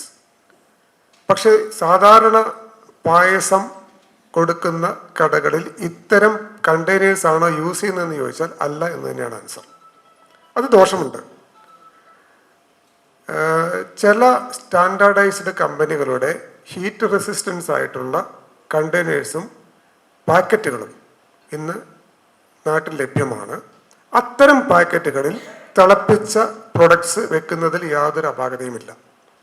പക്ഷേ നോർമലി നമുക്ക് റോഡ് സൈഡിലും ഒക്കെ കിട്ടുന്ന പായസത്തിൻ്റെ പാക്കറ്റുകളിൽ അത്തരം ഹീറ്റ് റെസിസ്റ്റൻസ് ആയിട്ടുള്ള പ്ലാസ്റ്റിക് അല്ല യൂസ് ചെയ്യുന്നത്. അത് റെഗുലേഷനിൽ വളരെ കൃത്യമായിട്ട് പറഞ്ഞിട്ടുണ്ട്. നമ്മുടെ ഫുഡ് സേഫ്റ്റി പാക്കേജിംഗ് റെഗുലേഷനിൽ ഏതൊക്കെ പ്രൊഡക്ട്സ് ആണ് നമുക്ക് ഹീറ്റ് റെസിസ്റ്റൻസ് ആയിട്ടുള്ള പ്രൊഡക്റ്റുകളിൽ വെക്കാവുന്നതെന്നും ഏതൊക്കെയാണ് നോർമൽ പാക്കറ്റുകളിൽ വെക്കാവുന്നതെന്നും കൃത്യമായിട്ട് പറഞ്ഞിട്ടുണ്ട്. പക്ഷേ ഫുഡുമായിട്ട് കോണ്ടാക്ട്സ് വരുന്ന പാക്കറ്റുകളും പാത്രങ്ങളും അത് ഫുഡ് ഗ്രേഡ് ആയിരിക്കണം എന്നുള്ളത് കമ്പൽസറി ആണ്. ഇത് നമ്മൾ വീടുകളിൽ പോലും ചെയ്യാറില്ല. നമ്മുടെയൊക്കെ വീടുകളിൽ അരിയിട്ട് വയ്ക്കുന്ന പാത്രം സാധാരണ കുളിമുറി വെക്കുന്ന ബക്കറ്റാണ്. അല്ലെങ്കിൽ പലപ്പോഴും നമ്മൾ ഫാമിലി എന്നൊക്കെ എഴുതിയ വലിയ കണ്ടെയ്നേഴ്സ് വാങ്ങി അതിനകത്താണ് പ്ലാസ്റ്റിക് കണ്ടെയ്നേഴ്സ് വാങ്ങി അതിനകത്ത് ഇട്ട് വെച്ചാണ് വീട്ടിൽ അരിയും ഗോതമ്പും പഞ്ചസാരയും ഒക്കെ ഇട്ട് വയ്ക്കുന്നത്. ഇത് ശരിയായൊരു പ്രൊസീജിയറല്ല. നമ്മളൊരു ഫുഡ് ഐറ്റമാണ് എടുത്തു വയ്ക്കാൻ ഉദ്ദേശിക്കുന്നതെങ്കിൽ അത് ഫുഡ് ഗ്രേഡ് ആയിട്ടുള്ള കണ്ടെയ്നറുകളിൽ മാത്രമേ വയ്ക്കാൻ പാടുള്ളൂ. നോർമലി നമ്മുടെ നാട്ടിൽ കിട്ടുന്ന ഫുഡ് ഗ്രേഡ് കണ്ടെയ്നർ എന്ന് പറയുന്നത് ഗ്രേഡ് 5 ആണ്. പോളിപ്രൊപ്പലിൻ ഗ്രേഡ് 5. ഈ ഗ്രേഡ് 5 എങ്ങനെ തിരിച്ചറിയാൻ പറ്റും? അത് നമ്മൾ സൂപ്പർ മാർക്കറ്റുകളിൽ പോയിട്ട് പാത്രങ്ങൾ വാങ്ങുമ്പോൾ ആ പാത്രത്തിൻ്റെ അടിവശത്തോ എവിടെയോ എങ്കിലും ഒരു ട്രയാങ്കിളിനകത്ത് 5 എന്ന് എഴുതിയിട്ടുണ്ടാവും. നിങ്ങൾ കുറേ ആളുകൾക്ക് അത് അറിയുന്നുണ്ടാവും. ഒരു പകുതിയിലധികം ആളുകൾക്ക് അറിയുന്ന കാര്യമായിരിക്കും, ചിലർക്ക് അറിയുന്നുണ്ടാവില്ല. ഗ്രേഡ് 5 എന്ന് ഒരു ട്രയാങ്കിളിൽ എഴുതിയിരിക്കുന്ന പാത്രങ്ങൾ മാത്രമേ ഭക്ഷ്യവസ്തുക്കൾ വാങ്ങാനായിട്ട് നമ്മൾ വീടുകളിലാണെങ്കിൽ പോലും വെക്കാൻ പാടുള്ളൂ. പക്ഷെ പലപ്പോഴും നമുക്ക് ഈ റോഡ് സൈഡിലും കടകളിലും കിട്ടുന്ന പാക്കറ്റുകളിലും മറ്റ് കണ്ടെയ്നേഴ്സൊന്നും ഈ ഗ്രേഡ് അല്ലെങ്കിൽ ഹീറ്റ് റെസിസ്റ്റൻ്റ് ആയിട്ടുള്ള പാക്കറ്റുകളായിരിക്കില്ല. അത് ഒഴിച്ചു വെക്കുന്ന പാത്രം ചൂടാവുകയും ആ പാത്രത്തിൽ നിന്നും പ്ലാസ്റ്റിക്കിൻ്റെ കണ്ടൻസ് ആ ഭക്ഷണത്തിലേക്ക് കൂടിക്കലരുകയും ആ പ്ലാസ്റ്റിക്കിൻ്റെ കണ്ടന്റ് അടക്കമാണ് നമ്മൾ ഈ പായസം കഴിക്കുകയും ചെയ്യുന്നത്. ഇത് സ്ഥിരമായി കഴിക്കുന്ന ആളുകൾക്ക് അതിൻ്റെ അഡ്വേഴ്സ് എഫക്റ്റ് വരുമെന്നുള്ള കാര്യത്തിൽ സംശയമില്ല. അതുപോലെ തന്നെയാണ് ഈ പാക്കേജ് ഡ്രിങ്കിങ് വാട്ടർ, വെള്ളത്തിൻ്റെ ബോട്ടിലുകൾ കൊണ്ടുപോകുന്ന വണ്ടികൾ. അത് നമ്മൾ സ്ട്രിക്റ്റായിട്ട് ചെയ്യുന്നൊരു കാര്യമാണ്. എങ്കിലും റോഡിൽ നമുക്കിപ്പോഴും കാണാൻ പറ്റും. ഒരു കുപ്പിയുടെ 1 ലിറ്ററിൻ്റെയൊക്കെ വെള്ളം കൊണ്ടുപോകുന്ന പാക്കഡ് വാട്ടർ കൊണ്ടുപോകുന്ന വണ്ടികളുടെ മുകൾ ഭാഗം കവർ ചെയ്തിരിക്കണം. മസ്റ്റാണ്. സൂര്യപ്രകാശം നേരിട്ട് കുപ്പികളിലേക്ക് അടിക്കാൻ പാടില്ല. ഈ കുപ്പിവെള്ളം കൊണ്ടുപോകുന്ന പ്ലാസ്റ്റിക് എല്ലാം 1 ടൈം യൂസ് ആണ്. അത് സൂര്യപ്രകാശം തട്ടിയാൽ തന്നെ ആ കുപ്പിയുടെ പ്ലാസ്റ്റിക് കണ്ടന്റിൽ വ്യതിയാനം വരികയും ആ വ്യതിയാനം സ്വാഭാവികമായിട്ടും വെള്ളത്തിലേക്ക് വരികയും പ്ലാസ്റ്റിക്കിൻ്റെ ചില അംശങ്ങൾ വെള്ളത്തിലേക്ക് കലരുകയും ചെയ്യുന്ന സാഹചര്യം ഉണ്ടാവും. അപ്പോൾ ഹീറ്റ് റെസിസ്റ്റൻ്റ് ആയിട്ടുള്ള പാത്രങ്ങൾ മാത്രമേ ചൂടത്ത് വെച്ച് ഉപയോഗിക്കാൻ പാടുള്ളൂ. സാറ് പറഞ്ഞതിനോടുകൂടി ഞാൻ ഒന്നുകൂടെ ആഡ് ഓൺ ചെയ്യാം. അതായത് നമ്മളെല്ലാവരും ഹോട്ടലുകളിൽ നിന്ന് പാഴ്സൽ ഫുഡ് വാങ്ങുന്ന ആൾക്കാരാണ്. ഫുഡ് സേഫ്റ്റിയുടെ ലൈസൻസിങ് റെഗുലേഷൻ പ്രകാരം പാചകം ചെയ്ത ഭക്ഷ്യവസ്തുവിൻ്റെ ആയുസ് 2 മണിക്കൂറാണ്. നമ്മൾ പ്രിപ്പയർ ചെയ്ത് കഴിഞ്ഞാൽ 2 മണിക്കൂറിനുള്ളിൽ ഭക്ഷണം കഴിച്ചിരിക്കണം. അതുകൊണ്ട് തന്നെ ഹോട്ടലുകളിലും ബേക്കറികളിലും നമുക്ക് തരുന്ന പാക്കറ്റ് ആയിട്ടുള്ള പാചകം ചെയ്ത ഭക്ഷ്യവസ്തുക്കൾ, അത് അൽഫാമാവാം, റോസ്റ്റ് ആവാം, ഷവർമയാവാം, അല്ലെങ്കിൽ ബിരിയാണി ആവാം, എന്താണെങ്കിലും അത് തരുമ്പോൾ അത് പാചകം ചെയ്ത സമയവും തീയതിയും സൂചിപ്പിക്കുന്ന സ്റ്റിക്കർ ഒട്ടിക്കാൻ ആ കച്ചവടക്കാർ ബാധ്യസ്ഥരാണ്. ലേബൽ ചെയ്ത് മാത്രമേ തരാൻ പാടുള്ളൂ. മിക്കവാറും കടകളിലൊക്കെ ഇപ്പോൾ അത് ചെയ്യുന്നുണ്ട്. ഒരു 70% ഹോട്ടലുകളിലും ബേക്കറികളിലും ഇപ്പോൾ പാഴ്സൽ വാങ്ങുകയാണെങ്കിൽ പുറത്തൊരു സ്റ്റിക്കർ ഒട്ടിക്കും. അത് പ്രിപ്പയർ ചെയ്ത തീയതിയും സമയവും 2 മണിക്കൂറിനുള്ളിൽ കൺസ്യൂം ചെയ്യണമെന്നുള്ള ഡിക്ലറേഷനും. 2 മണിക്കൂറാണ് അതിൻ്റെ സമയം. അപ്പോൾ അടുത്ത ചോദ്യം സ്വാഭാവികമായിട്ടും വരും, നമ്മളെല്ലാവരും പഴങ്കഞ്ഞി കുടിക്കുന്നവരാണ് അല്ലേ? ഇന്ന് വെച്ച ചോറാണ് നാളത്തെ കഞ്ഞി, നമുക്കൊന്നും കുഴപ്പമില്ല. പിന്നെ എന്തിനാണ് ഈ 2 മണിക്കൂർ? ഈ 2 മണിക്കൂർ എന്ന് പറയുന്നത് ഒരു സ്റ്റാൻഡേർഡൈസ്ഡ് ടൈമാണ്. ഫുഡ് ബോൺ ഇൽനെസ് എല്ലാവരെയും ഒരുപോലെ ബാധിക്കില്ല. പലപ്പോഴും നമ്മൾ ഹോട്ടലുകളിൽ ഭക്ഷ്യവിഷബാധ ഉണ്ടായതായിട്ട് പരാതി വരും. ഒരു ഫാമിലിയിൽ 4 പേര് പോയി ഭക്ഷണം കഴിച്ചു. ആ 4 പേര് കഴിച്ചതിൽ 2 പേർക്ക് വയറിളക്കമുണ്ടായി, അവർ ഹോസ്പിറ്റലായി, സിവിയർ കേസായി, അഡ്മിറ്റായി. നമ്മൾ എൻക്വയറി നടത്തുന്നു. ഇത് പ്രൂവ് ചെയ്യുന്ന തരത്തിലുള്ള എവിഡൻസുകൾ ആ ഹോട്ടലിൽ കണ്ടെത്തി ഹോട്ടൽ ക്ലോസ് ചെയ്യുന്നു, നിയമ നടപടിയിലേക്ക് പോകുന്നു. ഇത്തരം കേസുകളിലെല്ലാം ഹോട്ടലുകാർ ആദ്യം ഉന്നയിക്കുന്ന ഡിഫൻസ് പോയിന്റ് എന്ന് പറയുന്നത്, ഞങ്ങളിവിടെ ഒരു ദിവസം 500 പേര് കഴിക്കുന്നതാണ്, 500 പേരിൽ 2 പേരെ ബാധിച്ചു. അപ്പോൾ അവർ ഈ ഹോട്ടലിൽ നിന്ന് കഴിച്ച ഭക്ഷണം കൊണ്ടല്ല ആ പ്രശ്നം ഉണ്ടായത്. എല്ലാ ഹോട്ടലുകാരും ഉന്നയിക്കുന്ന ആദ്യത്തെ വാദം അതായിരിക്കും. പക്ഷേ നമ്മളതിൻ്റെ ഒരു സയൻറ്റിഫിക് മാനറിലൂടെ ഇതിനെ അപ്രോച്ച് ചെയ്താൽ 500 പേര് കഴിച്ച ഒരു ഭക്ഷണത്തിൽ നിന്നും 2 പേർക്ക് മാത്രമായിട്ട് ഭക്ഷ്യവിഷബാധ ഉണ്ടാകാനുള്ള സാധ്യതയുണ്ട്. അതിനൊട്ടേറെ ഘടകങ്ങളുണ്ട്. ഒന്നെന്ന് പറയുന്നത് ചില ആളുകളുടെ പ്രതിരോധ ശക്തി, രണ്ടാമത് ചില ആളുകളുടെ ജനറ്റിക് പാറ്റേൺസ്, മൂന്നാമത് ചില ആളുകളുടെ അലർജറ്റിക് റിയാക്ഷൻസ്, ചില ഭക്ഷ്യവസ്തുവിനോടുള്ള അലർജി. ഒരു 4 മാസം മുന്നേ കൊല്ലത്താണെന്ന് തോന്നുന്നു, ഒരാൾ ഒരു മീൻ കറി കഴിച്ചിട്ട് മരിച്ചു. അയാൾ ആ മീൻ കഴിച്ചു തന്നെയാണ് അയാൾ മരിച്ചത്. അപ്പോൾ അത് സംബന്ധിച്ച് എൻക്വയറി ഒക്കെ നടത്തി. ഒരു കള്ള് ഷാപ്പായിരുന്നു, കള്ള് ഷാപ്പിൽ മീൻ കറി വെച്ചത് കഴിച്ചിട്ടാണ് ഇയാൾ മരിച്ചത്. എൻക്വയറി നടത്തിയപ്പോൾ ആ മീൻ കഴിച്ചത് കൊണ്ട് തന്നെയാണ് അയാൾ മരിച്ചതെന്ന് ബോധ്യപ്പെട്ടു. പക്ഷെ സെയിം മീൻ കഴിച്ച ഒരുപാട് ആളുകൾ അവിടുന്ന് കണ്ടുപിടിച്ച് പോയി. അപ്പോൾ സംഭവിച്ചെന്താണ്? ആ പർട്ടിക്കുലർ സീ ഫുഡ്, അത് സീ ഫുഡായിരുന്നു, ആ പർട്ടിക്കുലർ സീ ഫുഡിനെതിരെ അയാൾക്ക് അലർജറ്റിക് റിയാക്ഷൻ ഉണ്ടായിരുന്നു. അപ്പോൾ ആ ഫുഡ് അയാൾക്ക് മാത്രം അത്രയും ദോഷകരമായി വന്നു. അപ്പം നമ്മൾ ആദ്യം പറഞ്ഞതുപോലെ food is dead and decaying. അപ്പോൾ ഒരു ഭക്ഷണം നമ്മൾ പാചകം ചെയ്യുന്നു, ബിരിയാണി ഉണ്ടാക്കുന്നു, ആ ബിരിയാണി പ്രിപ്പയർ ചെയ്ത് കഴിഞ്ഞ് നല്ല ചൂടോടുകൂടി വയ്ക്കുന്നു. ആ ചൂട് റെഡ്യൂസ് ചെയ്യാൻ തുടങ്ങുമ്പോൾ തൊട്ട് അതിൽ മൈക്രോബ്സ് ഗ്രോത്ത് വരുന്നു. ആ മൈക്രോബ്സിൻ്റെ ഗ്രോത്ത് ക്രമാനുഗതമായി കൂടി വരുന്നു. ഇത് കഴിക്കുന്ന ആളുകളെ ഓരോ തരത്തിലാണ് ഇത് എഫക്റ്റ് ചെയ്യുക. നമുക്കൊരു സ്റ്റാൻഡേർഡൈസ്ഡ് ഫിക്സേഷൻ എങ്ങനെയാണ് പറ്റുക? എല്ലാവർക്കും സേഫ് ആയിട്ടുള്ളൊരു ടൈമാണ് നമുക്ക് സ്റ്റാൻഡേർഡൈസ്ഡ് ആയിട്ട് പറയാൻ പറ്റൂ. അതുകൊണ്ട് പാചകം ചെയ്ത ഭക്ഷ്യവസ്തുവിൻ്റെ എല്ലാവർക്കും സേഫ് ആയിട്ടുള്ള ഒരു സമയം അതോറിറ്റി നിശ്ചയിച്ചിട്ടുള്ളത് 2 മണിക്കൂറാണ്. അതേസമയം 6 മണിക്കൂർ കഴിഞ്ഞാലും 10 മണിക്കൂർ കഴിഞ്ഞാലും ചിലർക്ക് യാതൊരു കുഴപ്പമുണ്ടാവില്ല. പക്ഷേ 6 മണിക്കൂർ കഴിഞ്ഞ് കഴിക്കുന്ന ചിലർക്ക്, നല്ല പ്രായമുള്ള ഒരാളാണെന്ന് വിചാരിക്കുക, നമുക്കറിയാം നല്ല പ്രായമുള്ള ആൾക്കാർ പറയും, എനിക്ക് അത് പറ്റില്ല, ഇത് പറ്റില്ല, എനിക്ക് ബ്രോസ്റ്റ് പറ്റില്ല, എനിക്ക് ഐസ്ക്രീം പറ്റില്ല, എനിക്ക് ഇന്ന വെജിറ്റബിൾ പറ്റില്ല. നമ്മളെല്ലാവരും കഴിക്കുന്നതാണ്. അവർക്ക് എന്താ പ്രശ്നം? സ്വാഭാവികമായിട്ടും ആ ഭക്ഷണം കഴിക്കുമ്പോഴുണ്ടാകുന്ന റിയാക്ഷനെയും ശരീരത്തിനുണ്ടാകുന്ന മാറ്റങ്ങളെയും പ്രതിരോധിക്കാൻ ഇത്തരം ആളുകളുടെ ശരീരത്തിന് സാധ്യമല്ല. അപ്പോൾ അങ്ങനെയാണ് ഒരു സ്റ്റാൻഡേർഡൈസ്ഡ് ഫിക്സേഷൻ വരുന്നത്. അത് റെഗുലേഷനിൽ ഫിക്സ് ചെയ്തിട്ടുള്ളത് ഒരു പാചകം ചെയ്ത ഭക്ഷ്യവസ്തുവിന് 2 മണിക്കൂറാണ്. എൻ്റെ ഒരു സംശയം എന്താണെന്ന് പറഞ്ഞാൽ, നമ്മളെല്ലാവരും പച്ചക്കറി വാങ്ങി കഴിക്കുന്നുണ്ട്. ഈ പച്ചക്കറിയും ഫ്രൂട്ട്സിലും എല്ലാറ്റിലും പെസ്റ്റിസൈഡ്സ് അടിക്കുന്നുണ്ട്. ഇതെങ്ങനെ നമ്മൾ അവോയ്ഡ് ചെയ്തിട്ട് കഴിക്കാൻ പറ്റും? കഴുകിയിട്ടാണ് കഴിക്കുന്നത് എന്നതിന് പുറമെ വേറെ എന്ത് പ്രിക്കോഷൻസാണ് സാധാരണഗതിയിൽ ഒരാൾക്ക് എടുക്കാൻ കഴിയുന്നത്? നല്ല പച്ചക്കറിയും പഴവും കിട്ടണമെങ്കിൽ നമ്മുടെ വീട്ടിൽ തന്നെ ഉണ്ടാക്കേണ്ടി വരും. അതിൽ പറയാനുള്ളൊരു കാര്യം, പെസ്റ്റിസൈഡുകൾ പല തരത്തിലുണ്ട്. വാട്ടർ സോലുബിൾ ഉണ്ട്, ആസിഡ് സോലുബിൾ ഉണ്ട്. നമ്മളെപ്പോഴും പറയാറുണ്ട്, ചില യൂട്യൂബ് വീഡിയോകളിലൊക്കെ ആധികാരികമായി നമുക്ക് പല സജഷൻസ് തരാറുണ്ട്. അപ്പം അതിൽ പറയുന്നു, നിങ്ങളുടെ വാഷ് ബേസിൽ നിങ്ങൾ വെള്ളം കെട്ടിയിടൂ, ആ വെള്ളത്തിനകത്തേക്ക് ഇത് മുക്കിയിടൂ, 1 മണിക്കൂർ കഴിഞ്ഞെടുത്ത് കഴിച്ചോളൂ, നിങ്ങൾ പൂർണ്ണ സേഫാണ്. ചിലർ പറയും നിങ്ങൾ വിനാഗിരിയിൽ മുക്കി വയ്ക്കൂ, മഞ്ഞളിൽ മുക്കി വയ്ക്കൂ, പല തരത്തിലുള്ള. അപ്പോൾ ഇതിൽ പറയാനുള്ള കാര്യം ഇത്രയേ ഉള്ളൂ, ഈ പെസ്റ്റിസൈഡുകൾ ഒരുപാട് കാറ്റഗറികളുണ്ട്. നമ്മുടെ ലാബിനകത്ത് ഒരു പച്ചക്കറി എടുത്ത് സാമ്പിൾ കൊടുത്താൽ അവർ ഏകദേശം 105ഓളം പെസ്റ്റിസൈഡുകൾ പരിശോധിക്കും. 105ഓളം പെസ്റ്റിസൈഡുകൾ പരിശോധിക്കും. ഈ 105 പരിശോധിച്ചിട്ട് ഇതിൽ 105 ഇല്ല എന്ന് പറഞ്ഞ് റിസൾട്ട് തന്നാൽ അത് സേഫാണോ? പറയാൻ പറ്റില്ല. ഈ 105 പെസ്റ്റിസൈഡ് അല്ല ലോകത്തുള്ളത്. ലോകത്ത് ഒരുപാട് പെസ്റ്റിസൈഡുകളുണ്ട്. പക്ഷെ പെസ്റ്റിസൈഡ് നോർമലി പ്രധാനമായിട്ടും 2 കാറ്റഗറിയാണ്. ഒന്ന് water soluble, 2 acid soluble. Water soluble എന്ന് പറഞ്ഞാൽ വെള്ളത്തിലേക്ക് ലയിച്ച് ചേരുന്ന തരം പെസ്റ്റിസൈഡുകൾ. ആസിഡ് സോലുബിൾ എന്ന് പറഞ്ഞാൽ ഈ ആസിഡ് സോലുബിൾ ആയിട്ടുള്ള പെസ്റ്റിസൈഡുകൾ നമ്മൾ വെള്ളത്തിലിട്ടാൽ പോവില്ല. അത് ആസിഡിൽ മുക്കി വെച്ചാൽ മാത്രമേ ലയിച്ച് ചേരുള്ളൂ. വെള്ളത്തിലേക്ക് അതിന് റിയാക്ഷൻ ഇല്ല, വെള്ളത്തിലേക്ക് അത് ലയിച്ച് ചേരില്ല. അപ്പം ആസിഡ് സോലുബിൾ ആയിട്ടുള്ള ഒരു പെസ്റ്റിസൈഡ് അടിച്ച ഒരു പച്ചക്കറി നമ്മളൊരു ബക്കറ്റിലെ വെള്ളത്തിൽ 1 മണിക്കൂർ മുക്കിയിട്ടെടുത്താലും അതിനകത്ത് ആ പെസ്റ്റിസൈഡ് ഉണ്ടാവും.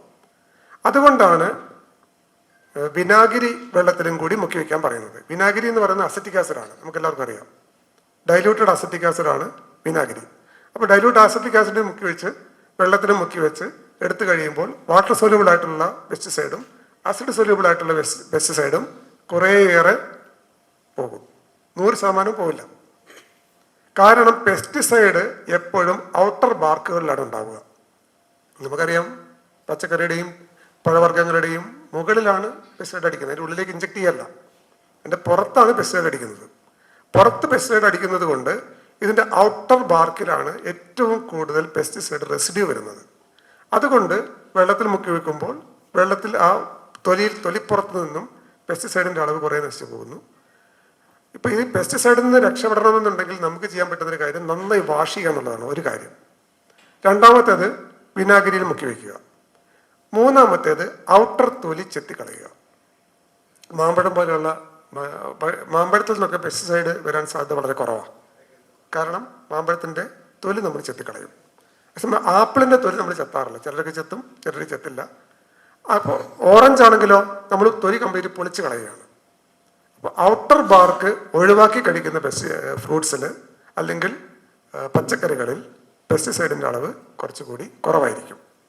പക്ഷേ ഇത് പ്രായോഗികമായിട്ട് എത്രമാത്രം നടപ്പാകും എന്നുള്ളൊരു വലിയ വിഷയമുണ്ട്. നമ്മളൊരു മാർക്കറ്റിൽ നിന്ന് പച്ചക്കറി വാങ്ങിച്ചുകൊണ്ട് വന്നാൽ ആദ്യം 1/2 മണിക്കൂർ വെള്ളത്തിലിട്ട് വെച്ച് പിന്നെ 1/2 മണിക്കൂർ വിനാഗിരിയിലിട്ട് വെച്ച് അത് നടക്കുന്ന കാര്യമല്ല.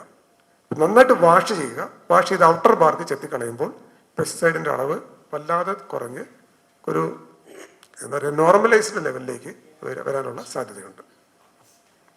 നമുക്കിപ്പോൾ ഈ ഫ്രൂട്ട് ജ്യൂസൊക്കെ ബോട്ടിലിൽ കിട്ടുന്നുണ്ട്. അത് യഥാർത്ഥത്തിൽ ഫ്രൂട്ട് ജ്യൂസ് എല്ലാന്നും പല കെമിക്കലൊക്കെ ഉപയോഗിച്ചിട്ട് ഷുഗർ ആഡ് ചെയ്തിട്ടുണ്ടാക്കുന്ന മറ്റൊരു വസ്തുവാണെന്നും പറഞ്ഞു കേൾക്കുന്നുണ്ട്. അത് മാത്രമല്ല, അത് ഈ യൂട്യൂബിലൊക്കെ അത് കാണിക്കുന്നുണ്ട് പലപ്പോഴും.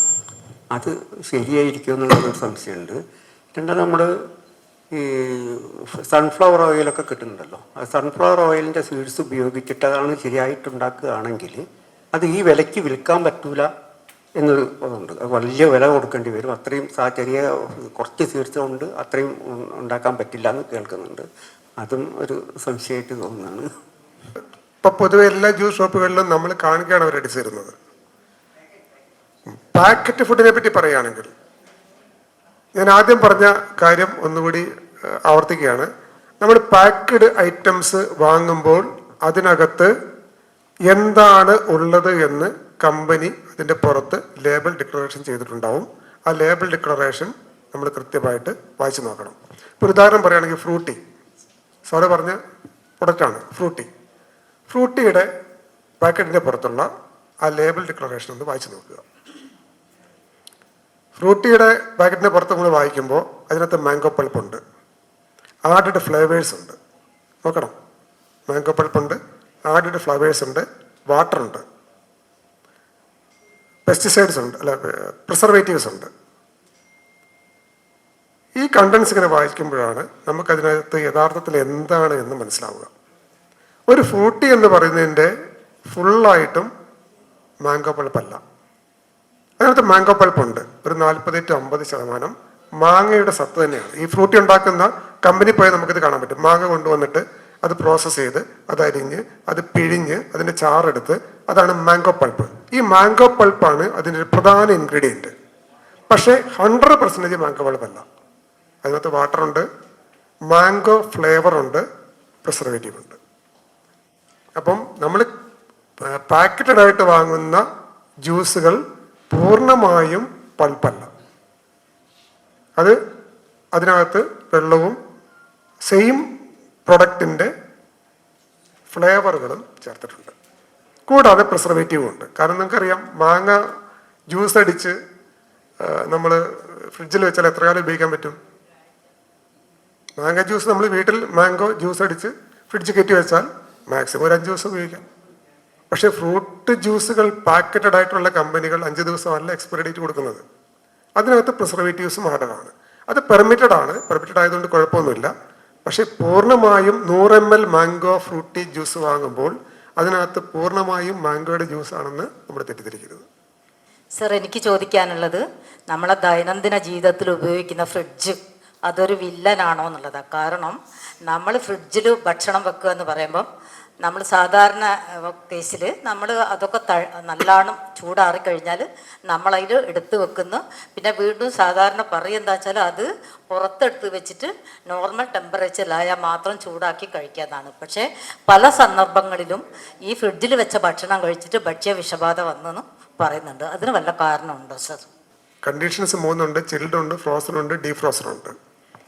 എല്ലാ ഭക്ഷ്യവസ്തുക്കളും അത് കൈകാര്യം ചെയ്യേണ്ട ടെമ്പറേച്ചറിൽ കൃത്യമായി മെയിൻറ്റെയിൻ ചെയ്ത് ഉപയോഗിക്കുകയാണെങ്കിൽ ശരീരത്തിന് ദോഷകരമല്ല. പക്ഷേ ഇതിൻ്റെ മെയിൻ്റനൻസിൽ എവിടെയൊക്കെ വീഴ്ചകൾ വരുന്നോ അത്രമാത്രം അത് ദോഷകരമായിരിക്കും. നമ്മുടെ വീട്ടിലെ ഫ്രിഡ്ജിൻ്റെ ഒരു പ്രധാന പ്രശ്നം, ഇതിൽ കുറേ കണ്ടീഷൻസ് ഉണ്ട്. നമ്മുടെ food safety and standards regulation 2011 freezer മെയിൻ്റനൻസും ഭക്ഷ്യവസ്തുക്കളുടെ കൈകാര്യം ചെയ്യലും സംബന്ധിച്ച ഒരുപാട് മാനദണ്ഡങ്ങൾ പറയുന്നുണ്ട്. അതിൽ പ്രധാനപ്പെട്ട 1-2 കാര്യങ്ങൾ ഞാൻ പറയാം. ഒന്ന്, വെജിറ്റേറിയൻ നോൺ വെജിറ്റേറിയൻ ഐറ്റംസ് ഒരു കാരണവശാലും ഫ്രിഡ്ജിനകത്ത് ഒരുമിച്ച് വെക്കരുത്. നമ്മളെല്ലാവരും ചെയ്യുന്നതാണ്. വെജ് നോൺ വെജ് ഒരേ കണ്ടെയ്നറിനുള്ളിൽ ഒരുമിച്ച് വെക്കാൻ പാടില്ല. 2, നോൺ വെജിറ്റേറിയൻ ഐറ്റത്തിൽ cooked raw, half cooked raw items ഒരു കാരണവശാലും ഫ്രിഡ്ജിനകത്ത് ഒരുമിച്ച് വയ്ക്കാൻ പാടില്ല. 3, ഒരൈറ്റവും ഓപ്പൺ കണ്ടീഷനിൽ ഫ്രിഡ്ജിനകത്ത് വെക്കാൻ പാടില്ല. എല്ലാം കണ്ടെയ്നേഴ്സിലാക്കി, ഫുഡ് ഗ്രേഡ് കണ്ടെയ്നേഴ്സിലാക്കി അടച്ച് മാത്രമേ വെക്കാൻ പാടുള്ളൂ. 4, ഫ്രീസറിൻ്റെ ടെമ്പറേച്ചർ എത്രയാണോ പ്രിസ്ക്രൈബ് ചെയ്തിരിക്കുന്നത് ആ ടെമ്പറേച്ചർ ഫ്രീസറിനകത്ത് സ്ഥിരമായി മെയിൻറ്റെയിൻ ചെയ്യുന്ന തരത്തിൽ മാത്രമേ ഫ്രീസർ കൈകാര്യം ചെയ്യാൻ പാടുള്ളൂ. ഈ പറഞ്ഞ കാര്യങ്ങളൊന്ന് എലബറേറ്റ് ചെയ്ത് പറഞ്ഞാൽ, നമ്മുടെ വീടുകളിലെ പല ഫ്രീസറുകളും നിറഞ്ഞാണിരിക്കാറ്. അത് അനുവദനീയമല്ല. നിറഞ്ഞിരിക്കുന്നൊരു ഫ്രീസറിൽ ഒരിക്കലും ആവശ്യമായ ടെമ്പറേച്ചർ സൂക്ഷിക്കാൻ സാധ്യമല്ല. അപ്പം നമ്മളെന്ത് ചെയ്യുന്നു? പച്ചക്കറി കുറേ തള്ളി വയ്ക്കുന്നു, ഇപ്പുറത്ത് കുറേ മീറ്റ് തള്ളി വയ്ക്കുന്നു, അപ്പുറത്ത് കുറേ ഫിഷ് തള്ളി വയ്ക്കുന്നു, കുറേ മുട്ടയെടുത്ത് അതിൻ്റെ ഇടയിൽ കൂടെ കയറ്റി വയ്ക്കുന്നു. അങ്ങനെ ഫ്രിഡ്ജ് ഇങ്ങനെ നിറഞ്ഞു വരുന്നു. അവസാനം നിറഞ്ഞു വന്ന് നമുക്ക് അടുത്ത കണ്ടെയ്നർ വെക്കാൻ സ്ഥലമില്ലാതെ വരുമ്പോൾ ഏതെങ്കിലും ഒരു സാധനം പുറത്തേക്ക് എടുത്ത് വെച്ച് ഇത് കയറ്റി വയ്ക്കുന്നു. ഇത് ചെയ്യാൻ പാടില്ല. അപ്പോൾ ഒരിക്കലും ആ ഫ്രീസറിനകത്ത് ആ ചിൽഡ് കണ്ടീഷനോ ഫ്രോസൺ ടെമ്പറേച്ചറോ കിട്ടില്ല. ഒരു കാര്യം അത്. രണ്ടാമത്തേത്, എന്ത് പ്രൊഡക്റ്റ് നമ്മൾ കൊണ്ടുവന്നാലും അത് ക്ലീൻ ചെയ്ത് മാത്രമേ ഫ്രീസറിൽ വെക്കാൻ പാടുള്ളൂ. ഇപ്പോൾ ഉദാഹരണം പറയുന്നത് കോഴിമുട്ട നമ്മൾ പുറത്തുനിന്ന് വാങ്ങിച്ചുകൊണ്ടെന്ന് എന്ത് ചെയ്യും? അത് ആ പ്ലാസ്റ്റിക് കവറോടുകൂടി തന്നെ ഫ്രീസറിലോട്ട് വയ്ക്കും. ഒരിക്കലും ചെയ്യരുത്. പുറത്തുനിന്ന് കൊണ്ടുവരുന്ന കവേഴ്സ് ഒരു കാരണവശാലും ഫ്രീസർ കയറ്റരുത്. അത് എവിടെയെല്ലാം വെച്ചിട്ടുണ്ട്. റോഡ് സൈഡിൽ വെച്ചിട്ടുണ്ട്, കച്ചവടക്കാരൻ ടേബിളിൽ വെച്ചിട്ടുണ്ട്, തറയിൽ വീണിട്ടുണ്ടാവും. ഒരു കാരണവശാലും ഫ്രീസർ കയറ്റി വെക്കരുത്. അതിന് പകരം ആ കോഴിമുട്ട നനവില്ലാത്ത ഒരു തുണി ഉപയോഗിച്ച് തുടയ്ക്കണം. കാരണം എന്താ? കോഴിമുട്ടയുടെ പുറത്തൊക്കെ എന്തുണ്ടാവും? കോഴിക്കാഷ്ടം ഉണ്ടാവും. അത് അതേപോലെ തന്നെ കയറ്റി വെച്ചാൽ ആ കോഴിക്കാഷ്ടത്തോടൊപ്പം കുറേ അണുക്കളയും കൂടിയാണ് നമ്മൾ കയറ്റി വെക്കുന്നത്. മുട്ടയ്ക്കൊന്നും സംഭവിക്കില്ല, മുട്ടയുടെ പുറത്തത് ഓൾറെഡി ഉണ്ട്, മുട്ടയ്ക്കൊന്നും സംഭവിക്കില്ല. പക്ഷെ അതിനകത്തിരിക്കുന്ന ചീസിന് സംഭവിക്കും, അതിനകത്ത് ഇരിക്കുന്ന പാലുൽപ്പന്നങ്ങൾക്ക് സംഭവിക്കും. ഫ്രിഡ്ജിനകത്താണ് എന്നുള്ളത് കൊണ്ട് മൈക്രോബ് ചത്തുപോകും. ഫ്രിഡ്ജിനകത്ത് മൈക്രോബ് ഗ്രോ ചെയ്യും. മൈക്രോബ് ഗ്രോത്ത് ഫ്രിഡ്ജിനകത്തും നടക്കുന്നുണ്ട്. അതുകൊണ്ടാണ് ഫ്രിഡ്ജിനകത്ത് കുറെ കാലം ഇരിക്കുമ്പോൾ കേടുവരുന്നത്. ഇങ്ങനെ ഗ്രോ ചെയ്യുന്ന മൈക്രോബ്സ് എന്ത് ചെയ്യും? കുറച്ച് കഴിയുമ്പോൾ അടുത്തുള്ള ഭക്ഷണത്തിലേക്ക് സ്പ്രെഡ് ചെയ്യും. അത് വൾണറബിൾ ആയിട്ടുള്ള ചില ഹൈ റിസ്ക് പ്രൊഡക്റ്റുകളിലേക്ക് ഫ്രിഡ്ജിനകത്ത് ട്രാൻസ്ഫർ ചെയ്താൽ ആ പ്രൊഡക്റ്റിനെ അത് കേടുവരുത്തും. അപ്പോൾ കൊണ്ടുവരുന്ന എല്ലാ സാധനവും ആദ്യം ക്ലീൻ ചെയ്യണം. മീൻ വാങ്ങിച്ചുകൊണ്ട് വന്നാൽ ആ കവറടക്കം നമ്മൾ കയറ്റി വയ്ക്കും. ഇപ്പം മീനിൻ്റെ ഒരു പ്രത്യേകത എന്താണ്? പണ്ട് കാലത്ത് നമ്മുടെ നാട്ടിൽ മീൻ കിട്ടിയിരുന്നത് രാവിലെയാണ് അല്ലേ? ഇപ്പം മീനിൻ്റെ കച്ചവടം മുഴുവൻ വൈകിട്ടായാൽ വണ്ടികൾ ഇങ്ങനെ നിരന്ന് വരും, ആളുകൾ മീൻ വാങ്ങും. ഈ മീൻ വാങ്ങി വീട്ടിൽ കൊണ്ടുവന്നാൽ വീട്ടിലെ സ്ത്രീകൾക്ക് ഇതും വൃത്തിയായിക്കൊണ്ടിരിക്കാൻ സമയമുണ്ടോ? സമയമില്ല. എന്ത് ചെയ്യും? ആ പാക്കറ്റ് അതേപടി ഫ്രിഡ്ജിൽ കയറ്റി വയ്ക്കും. പിറ്റേ ദിവസം രാവിലെ എടുത്ത് നമ്മളത് കട്ട് ചെയ്യും. ആ കയറ്റി വയ്ക്കുന്ന പാക്കറ്റിൻ്റെ അകത്ത് നിന്ന് ഫ്രിഡ്ജിനുള്ളിലൂടെ ഈ പാക്കറ്റ് എവിടെയൊക്കെ സഞ്ചരിച്ചിട്ടുണ്ടോ അവിടെ നിന്നുള്ള എല്ലാ രോഗാണുക്കളെയും ഫ്രിഡ്ജിനകത്തേക്ക് കൊണ്ട് ഡംപ് ചെയ്യും. സോ മെയിൻ്റനൻസ് മാറി. ആ മെയിൻ്റനൻസ് കൃത്യമായിട്ട് പാലിക്കുകയാണെങ്കിൽ ഫ്രിഡ്ജ് സേഫാണ്. അത് പാലിക്കുന്നില്ല എങ്കിൽ ഫ്രിഡ്ജിൻ്റെ അത്രയും അപകടകരമായ ഒരു സംഭവം വേറെയില്ല. നമ്മുടെ ഹോട്ടലുകളിലെ മിക്ക ഫുഡ് പോയ്സണിൻ്റെയും പ്രധാന വില്ലൻ ആ ഹോട്ടലുകളുടെ ഫ്രീസറുകളാണ്. നേരത്തെ പറയുന്ന സമയത്ത് സ്റ്റാൻഡേർഡൈസ്ഡ് ആയിട്ടുള്ളതും സാധാരണക്കാർ ചെയ്യുന്നതുമായിട്ടുള്ള ഒരു വ്യത്യാസം പറഞ്ഞു. സ്റ്റാൻഡേർഡൈസ്ഡ് ആയിട്ടുള്ള സാധനങ്ങൾ എന്ന് പറയുമ്പോൾ ഒരു എക്സാമ്പിൾ പറയുകയാണെങ്കിൽ ഇപ്പോൾ ഞങ്ങൾ ഡബിൾ ഹോസിൻ്റെ അരി വാങ്ങിച്ചിട്ട് കഴുകിയ സമയത്ത് കൈ നിറച്ചും ആ ചുവന്ന കളറ് നന്നായിട്ടുണ്ടായിരുന്നു. ഞാൻ പറഞ്ഞിട്ടില്ല, തീർന്നില്ല. എന്തായിരുന്നു പ്രോഡക്റ്റ്? അരി അപ്പൊ നിറച്ചും കയ്യിൽ എന്നിട്ട് കഴുകിയിട്ട് കയ്യിൽ നിന്ന് ഇത് പോണില്ല.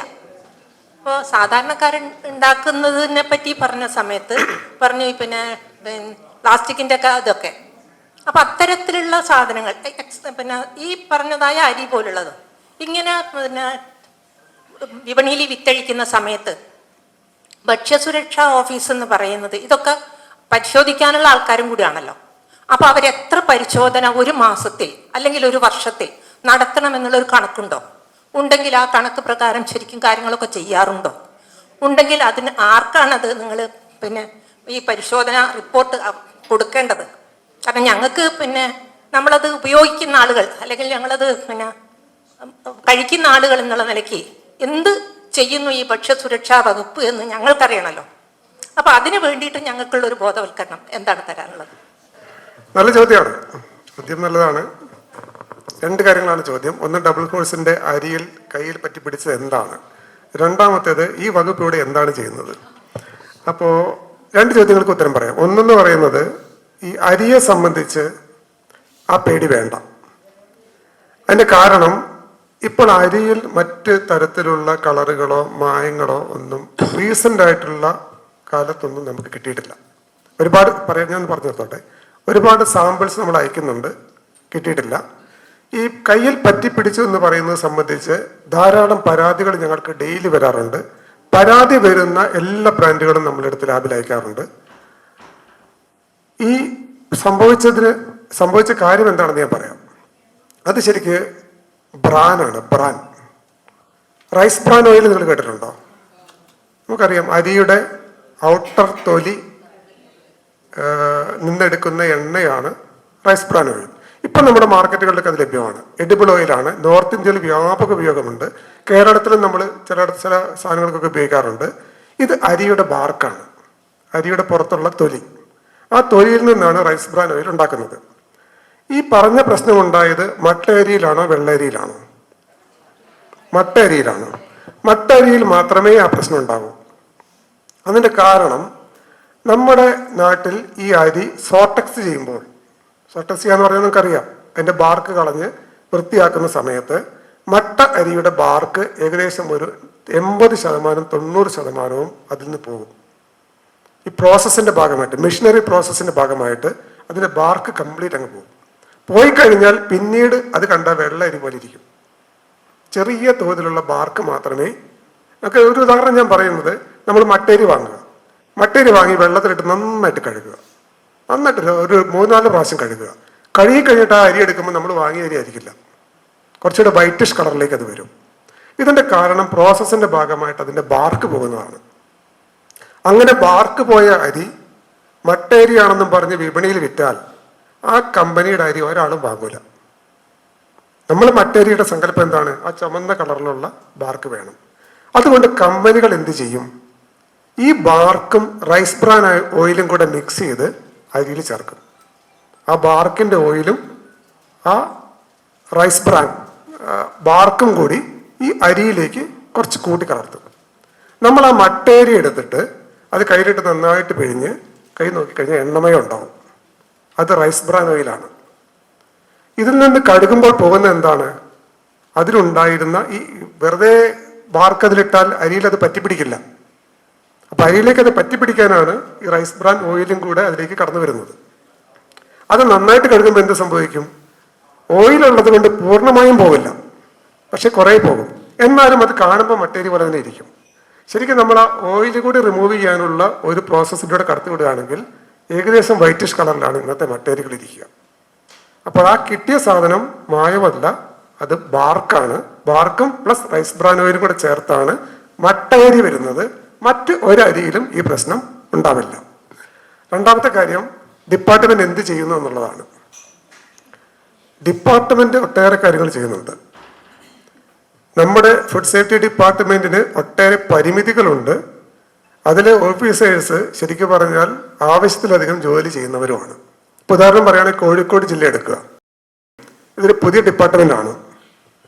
പുതിയതെന്ന് പറഞ്ഞാൽ 2011 ഈ പുതിയ ഡിപ്പാർട്ട്മെന്റ് ഒരു ഫുൾ ഫംഗ്ഷനിലേക്ക് വരുന്നത്.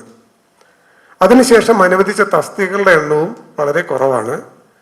കോഴിക്കോട് ജില്ലയിൽ നമുക്ക് ഫുഡ് സേഫ്റ്റി ഡിപ്പാർട്ട്മെന്റിന് 16 ഫുഡ് സേഫ്റ്റി ഓഫീസർമാരാണ് ഉള്ളത്. ഈ 16 ഫുഡ് സേഫ്റ്റി ഓഫീസർമാർ നമുക്കിവിടെ 13 നിയമസഭാ മണ്ഡലങ്ങളുണ്ട്. ഈ 13 നിയമസഭാ മണ്ഡലങ്ങളിൽ ഓരോ മണ്ഡലത്തിലും ഒരു ഓഫീസർ വീതമാണ് നമ്മുടെ സ്ട്രെങ്ത്.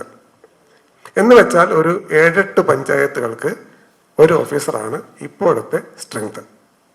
ആ പരിമിതിക്കുള്ളിൽ നിന്നുകൊണ്ട് പരമാവധി വർക്ക് ചെയ്യാൻ അവരിപ്പോൾ ചെയ്യുന്നുണ്ട്. അതിൻ്റെ എല്ലാ സ്ക്രൂട്ടിനൈസേഷനും ഈവൻ കളക്ടർ തലത്തിൽ വരെ അതിൻ്റെ ഒരു മോണിറ്ററിങ് ഇപ്പോൾ ഉണ്ട്. കഴിഞ്ഞ മീറ്റിങ്ങിൽ പോലും നമ്മുടെ വർക്ക് സംബന്ധിച്ച കംപ്ലീറ്റ് റിപ്പോർട്ടുകൾ കളക്ടറുടെ മുന്നിൽ അവതരിപ്പിച്ചിട്ടാണ് വന്ന് നിൽക്കുന്നത്. അപ്പോൾ ഇത് ഏർലി മോർണിംഗ് ഇൻസ്പെക്ഷൻ. ഇപ്പോൾ ഉദാഹരണം പറയുകയാണെങ്കിൽ ഇന്നലെ രാവിലെ 4 മണിക്ക് കൊയിലാണ്ടി മാർക്കറ്റിൽ ഓഫീസേഴ്സ് പോയി പരിശോധന നടത്തി. ശനിയാഴ്ച വൈകിട്ട് 4 മണി മുതൽ 10 മണി വരെ നൈറ്റ് സ്ക്വാഡിൽ 7 ഓഫീസേഴ്സിനെ ഡ്യൂട്ടിക്കിട്ട് രാത്രി 10 മണി വരെ തട്ടുകടകൾ മാത്രം പരിശോധിക്കാനായിട്ട് ശനിയാഴ്ച അവർ പോയി. വെള്ളിയാഴ്ച കോഴിക്കോട് സെൻട്രൽ ഫിഷ് മാർക്കറ്റും വെള്ളയിൽ ഹാർബറും പരിശോധിക്കാനായിട്ട് വെളുപ്പിനെ 4 മണിക്ക് 7 ഓഫീസേഴ്സിനെ വിട്ടു. ഇപ്പോൾ വെള്ളി, ശനി, ഞായർ ദിവസങ്ങൾ നോക്കുകയാണെങ്കിൽ അവരെല്ലാവരും ഓഫ് ടൈം ഡ്യൂട്ടി ചെയ്തുകൊണ്ടിരിക്കുകയാണ്. എന്നാൽ കംപ്ലീറ്റ് ആണോ എന്ന് ചോദിച്ചാൽ അത്ര അവകാശവാദത്തിന് ഞങ്ങളില്ല. കാരണം ഒട്ടേറെ പരിമിതിക്കുള്ളിൽ നിന്നുകൊണ്ടാണ് നമ്മൾ നമ്മുടെ വർക്ക് ചെയ്യുന്നത്. എന്നിരുന്നാലും നമ്മളിപ്പോഴും നോക്കുമ്പോഴും നിങ്ങൾ ചോദ്യം കറക്റ്റാണ്. അതിൽ അത്തരം ചോദ്യത്തിന് ഒരു തെറ്റുമില്ല. കാരണം നമ്മൾ നോക്കുമ്പോൾ ഇപ്പോഴും മോശമായ സാഹചര്യത്തിലുള്ള ഹോട്ടലുകളുണ്ട്, കൂൾ ബാറുകളുണ്ട്, തട്ടുകടകളുണ്ട്, നമ്മളതേ കാണുന്നുള്ളൂ. പക്ഷേ ഒട്ടേറെ വിപ്ലവകരമായ ചേഞ്ചസ് ഭക്ഷ്യമേഖലയിൽ വരുത്താൻ ഈ ഡിപ്പാർട്ട്മെന്റിന് പറ്റിയിട്ടുണ്ടെന്നുള്ള കാര്യം ഒരു സംശയം വേണ്ട. ഷുവർ. ഞങ്ങൾ കുട്ടികളായിരുന്നപ്പോൾ പറമ്പിൽ കിടന്ന സാധനങ്ങളൊക്കെ കഴുകാതെ എടുത്ത് തിന്നും, എല്ലാം ചെയ്യുമായിരുന്നു, എല്ലാ വികൃതികളും ചെയ്യുമായിരുന്നു. പക്ഷെ അതൊന്നും ഞങ്ങൾക്കൊന്നും അസുഖമൊന്നും വന്നിട്ടില്ല. ഞങ്ങൾ വളരെ ജോളിയായിട്ടാണ് ചെറുപ്പകാലം കഴിച്ചത്. വല്ലപ്പോഴും ഒരു പനി വന്നാൽ ഹോമിയോപ്പതി ഡോക്ടറുടെ ഒരു മരുന്നുണ്ട്, അത് തരും, അങ്ങനെയാണ് പനിയും മാറും. ഇപ്പോഴും ഞങ്ങൾക്കൊന്നും വലിയ പ്രശ്നങ്ങളൊന്നുമില്ല. അപ്പം ഞാൻ പറയുന്നത് ഇങ്ങനെ വല്ലാതെ പാമ്പേർഡായിട്ട് നമ്മൾ ആൾക്കാരെ സൃഷ്ടിക്കുമ്പോൾ അവർക്ക് എവിടെയും പോയി ജീവിക്കാൻ പറ്റാതെ വരും. ഇന്നത്തെ കാലത്ത് കേരളത്തിൽ ജോലി ഉണ്ടാവുന്നത് എനിക്ക് തോന്നുന്നില്ല. നമ്മുടെ മക്കളൊക്കെ പോയി എവിടെയെങ്കിലും കഴിയേണ്ടി വരും. അപ്പോൾ കുറച്ചൊക്കെ ഇതിനൊക്കെ ഇതായിട്ട് വിട്ടുകൊടുക്കണം എന്നാണ് ഞാൻ പറയുന്നത്. എന്തും ഞാൻ ഹോട്ടലിൽ നിന്നൊന്നും കഴിക്കാറില്ല കേട്ടോ. ഞാൻ വീട്ടിലുണ്ടാക്കിയതേ കഴിക്കാറുള്ളൂ. എത്ര വയ്യെങ്കിലും എന്തെങ്കിലും ഒന്നുണ്ടാക്കി കഴിക്കും. പക്ഷേ ഈ പറഞ്ഞ മാതിരി ജങ്ക് ഫുഡ് എന്നുള്ളത് ഇല്ല, കഴിക്കാറേ ഇല്ല, ഇപ്പോഴും കഴിക്കാറില്ല. അപ്പം ഞാൻ പറയുന്നത് ഒരുപാട് പാമ്പർ ചെയ്യരുത്. ഈ അമ്മമാർ ഇപ്പോഴത്തെ എങ്ങനെയാണെന്നറിയോ, ഒരു വീട്ടിൽ പോയാലും ഒന്നും കഴിക്കാൻ സമ്മതിക്കില്ല കുട്ടികളെ. അത് റെസ്ട്രിക്റ്റ് റിലേഷൻഷിപ്പേ പോവുകയാണ്. ഒരു വീട്ടിൽ നിന്ന് ഒന്നും കഴിക്കരുത് കേട്ടോ, വൃത്തി ഉണ്ടാവില്ല. അങ്ങനെ പറഞ്ഞ് നമ്മളെ സൊസൈറ്റി വളരെ മോശമായി കഴിഞ്ഞു ഇപ്പോൾ. അതുകൊണ്ട് ഒരുപാട് നോക്കാതിരിക്കുക നല്ല. തട്ടുകടയിൽ നിന്ന് കഴിക്കണം എന്നല്ല ഞാൻ പറയുന്നത്, ആ സേഫ്റ്റിയൊക്കെ നോക്കണം. പക്ഷെ നമ്മുടെ ബാല്യകാലം കഴിഞ്ഞ മാതിരി ഇനിയത്തെ കുട്ടികൾക്ക് ജീവിക്കാൻ പറ്റുന്ന എനിക്ക് തോന്നുന്നില്ല. ഇതൊക്കെ കേൾക്കുമ്പോൾ യോ അത് കഴിക്കരുത് ഇത് കഴിക്കരുത്. ഞങ്ങളൊക്കെ എല്ലാ ഭക്ഷണവും കഴിച്ചാണ് വളർന്നത്. അപ്പോൾ അത് ഞാൻ പറയുന്നത് സോഷ്യൽ ലൈഫിൽ ഇതൊരു ഇമ്പാക്റ്റ് ഉണ്ടാക്കും വല്ലാതെ കടന്നു പോയാൽ. കാര്യം ന്യൂസ് പേപ്പറിൽ വട പൊതിഞ്ഞു കൊടുക്കുന്നത് തെറ്റാണ്, അതൊക്കെ പറഞ്ഞു കൊടുക്കണം കുട്ടികൾക്ക് അങ്ങനത്തെ തിന്നരുത് എന്ന്. കഴിയുന്ന ജങ്ക് ഫുഡ് കഴിക്കാതിരിക്കുക. പക്ഷെ അവരെവിടെയൊക്കെ പോയി ജീവിക്കേണ്ടി വരും. ഇന്നത്തെ ഇതിന് നോക്കുകയാണെങ്കിൽ പല കുട്ടികളും പുറത്തു പോയി ജീവിക്കേണ്ടവരാണ്. അപ്പോൾ അവരെ അതിന് പ്രാപ്തരാക്കുകയാണ് ചെയ്യേണ്ടത് നമ്മൾ. അത് മാത്രമേ എനിക്ക് പറയാനുള്ളൂ. അതായത് എൻ്റെ അമ്മയുടെ അച്ഛൻ 104-ാമത്തെ വയസ്സിലാണ് മരിക്കുന്നത്. 104-ാമത്തെ വയസ്സ് മരിക്കുന്നതിൻ്റെ ഒരു 6 മാസം മുന്നേ ഒന്ന് ഹോസ്പിറ്റലിൽ അഡ്മിറ്റായി. ഒന്ന് ചെറുതായിട്ട് വീണ് ഒരു 2 മാസമാണെന്ന് തോന്നുന്നു ഹോസ്പിറ്റലിൽ കിടന്നു. ആ 103 വയസ്സിനിടയ്ക്ക് ആശുപത്രിയിൽ ഒരു ദിവസം പോലും അഡ്മിറ്റ് ആയിട്ടില്ല. എൻ്റെ അമ്മയ്ക്ക് ഇപ്പോൾ ഒരു 76 ഇയേഴ്സ് ഓൾഡ് ഉണ്ട്. എന്നെ കഴിഞ്ഞും ആരോഗ്യമുണ്ട് എന്നാണ് എൻ്റെ വിശ്വാസം. തലമുറകൾ മാറുമ്പോൾ എല്ലാ കാര്യങ്ങളും ഷിഫ്റ്റ് ആവും, ചേഞ്ച് ചെയ്യും. അപ്പം മാഡം പറഞ്ഞ കാര്യം വളരെ കറക്റ്റാണ്. ഒരു തലമുറ, ആ തലമുറ ജീവിച്ചിരുന്നത് ശുദ്ധിയുള്ള വെള്ളം കഴിച്ച് ശുദ്ധിയുള്ള പച്ചക്കറികൾ സ്വന്തം നാട്ടിൽ കിട്ടുന്നത് കഴിച്ച്. ഇപ്പോൾ ഉദാഹരണം പറഞ്ഞാൽ എൻ്റെ അമ്മ വീട്ടിൽ പോകാൻ എനിക്ക് ഭയങ്കര താല്പര്യമായിരുന്നു. അവിടെ അവർക്ക് വയലുണ്ടായിരുന്നു, അവിടുത്തെ മട്ടേരിയുടെ ടേസ്റ്റ് ഇപ്പോഴും എനിക്കുണ്ട്. കോഴി ഉണ്ടായിരുന്നു, പശു ഉണ്ടായിരുന്നു, പച്ചക്കറി ഉണ്ടായിരുന്നു, കോഴി മുട്ട ഉണ്ടായിരുന്നു. ആ വീട്ടിൽ ഇല്ലാത്തത് കാര്യമായിട്ടൊന്നും ഉണ്ടായിരുന്നില്ല. എല്ലാം സെൽഫ് മെയ്ഡാണ്. ആ സെൽഫ് മെയ്ഡായിട്ടുള്ള ഭക്ഷണം കഴിച്ചു വരുന്ന ഒരാളുടെ ആരോഗ്യത്തെ ഇന്നത്തെ തലമുറയുടെ ആരോഗ്യവുമായിട്ട് നമുക്ക് കമ്പയർ ചെയ്യാൻ പറ്റില്ല. കാലഘട്ടം മാറുമ്പോൾ സിസ്റ്റം മാറുന്നു. സിസ്റ്റം മോശമാണ് എന്നാണ് എനിക്ക് പറയാനുള്ളത്. അതിൽ യാതൊരു തർക്കമില്ല. ഒരു 50-60 വർഷം മുൻപ് കിട്ടിയിരുന്ന ഭക്ഷണവും അതിൻ്റെ ക്വാളിറ്റിയും ഇന്ന് ഇല്ല. ആ ഇല്ലായ്മയിൽ നിന്നുകൊണ്ട് ഏറ്റവും സേഫായിട്ടുള്ള രീതിയിലേക്ക് മാറുക എന്നുള്ളതാണ് നമുക്ക് ചെയ്യാനുള്ളത്. ഇപ്പം മാഡം പറഞ്ഞു നമ്മൾ റെസ്ട്രിക്റ്റ് ചെയ്യരുത്, കുറച്ചൊക്കെ മണ്ണ് പുരണ്ടതും ഒക്കെ കഴിക്കാൻ കുട്ടികളെ അനുവദിക്കണം. പക്ഷെ ഇന്നത്തെ സാഹചര്യത്തിൽ നിങ്ങൾക്ക് തോന്നുന്നുണ്ടോ ഇന്നത്തെ നമ്മുടെ കുട്ടികൾ മണ്ണ് പുരണ്ടത് കഴിച്ചാൽ അവർക്ക് അസുഖമുണ്ടാവില്ല എന്ന്? അവിടെയാണ് ക്വസ്റ്റ്യൻ.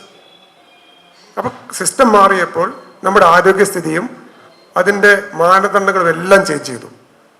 അപ്പം നമ്മുടെ കുട്ടികൾക്ക് ഇന്ന് പഴയ തലമുറയ്ക്കുണ്ടായിരുന്ന ആരോഗ്യസ്ഥിതി ഉണ്ടെങ്കിൽ അവർക്കിത് കഴിക്കാനുള്ള പെർമിഷൻ നമുക്ക് കൊടുക്കാം.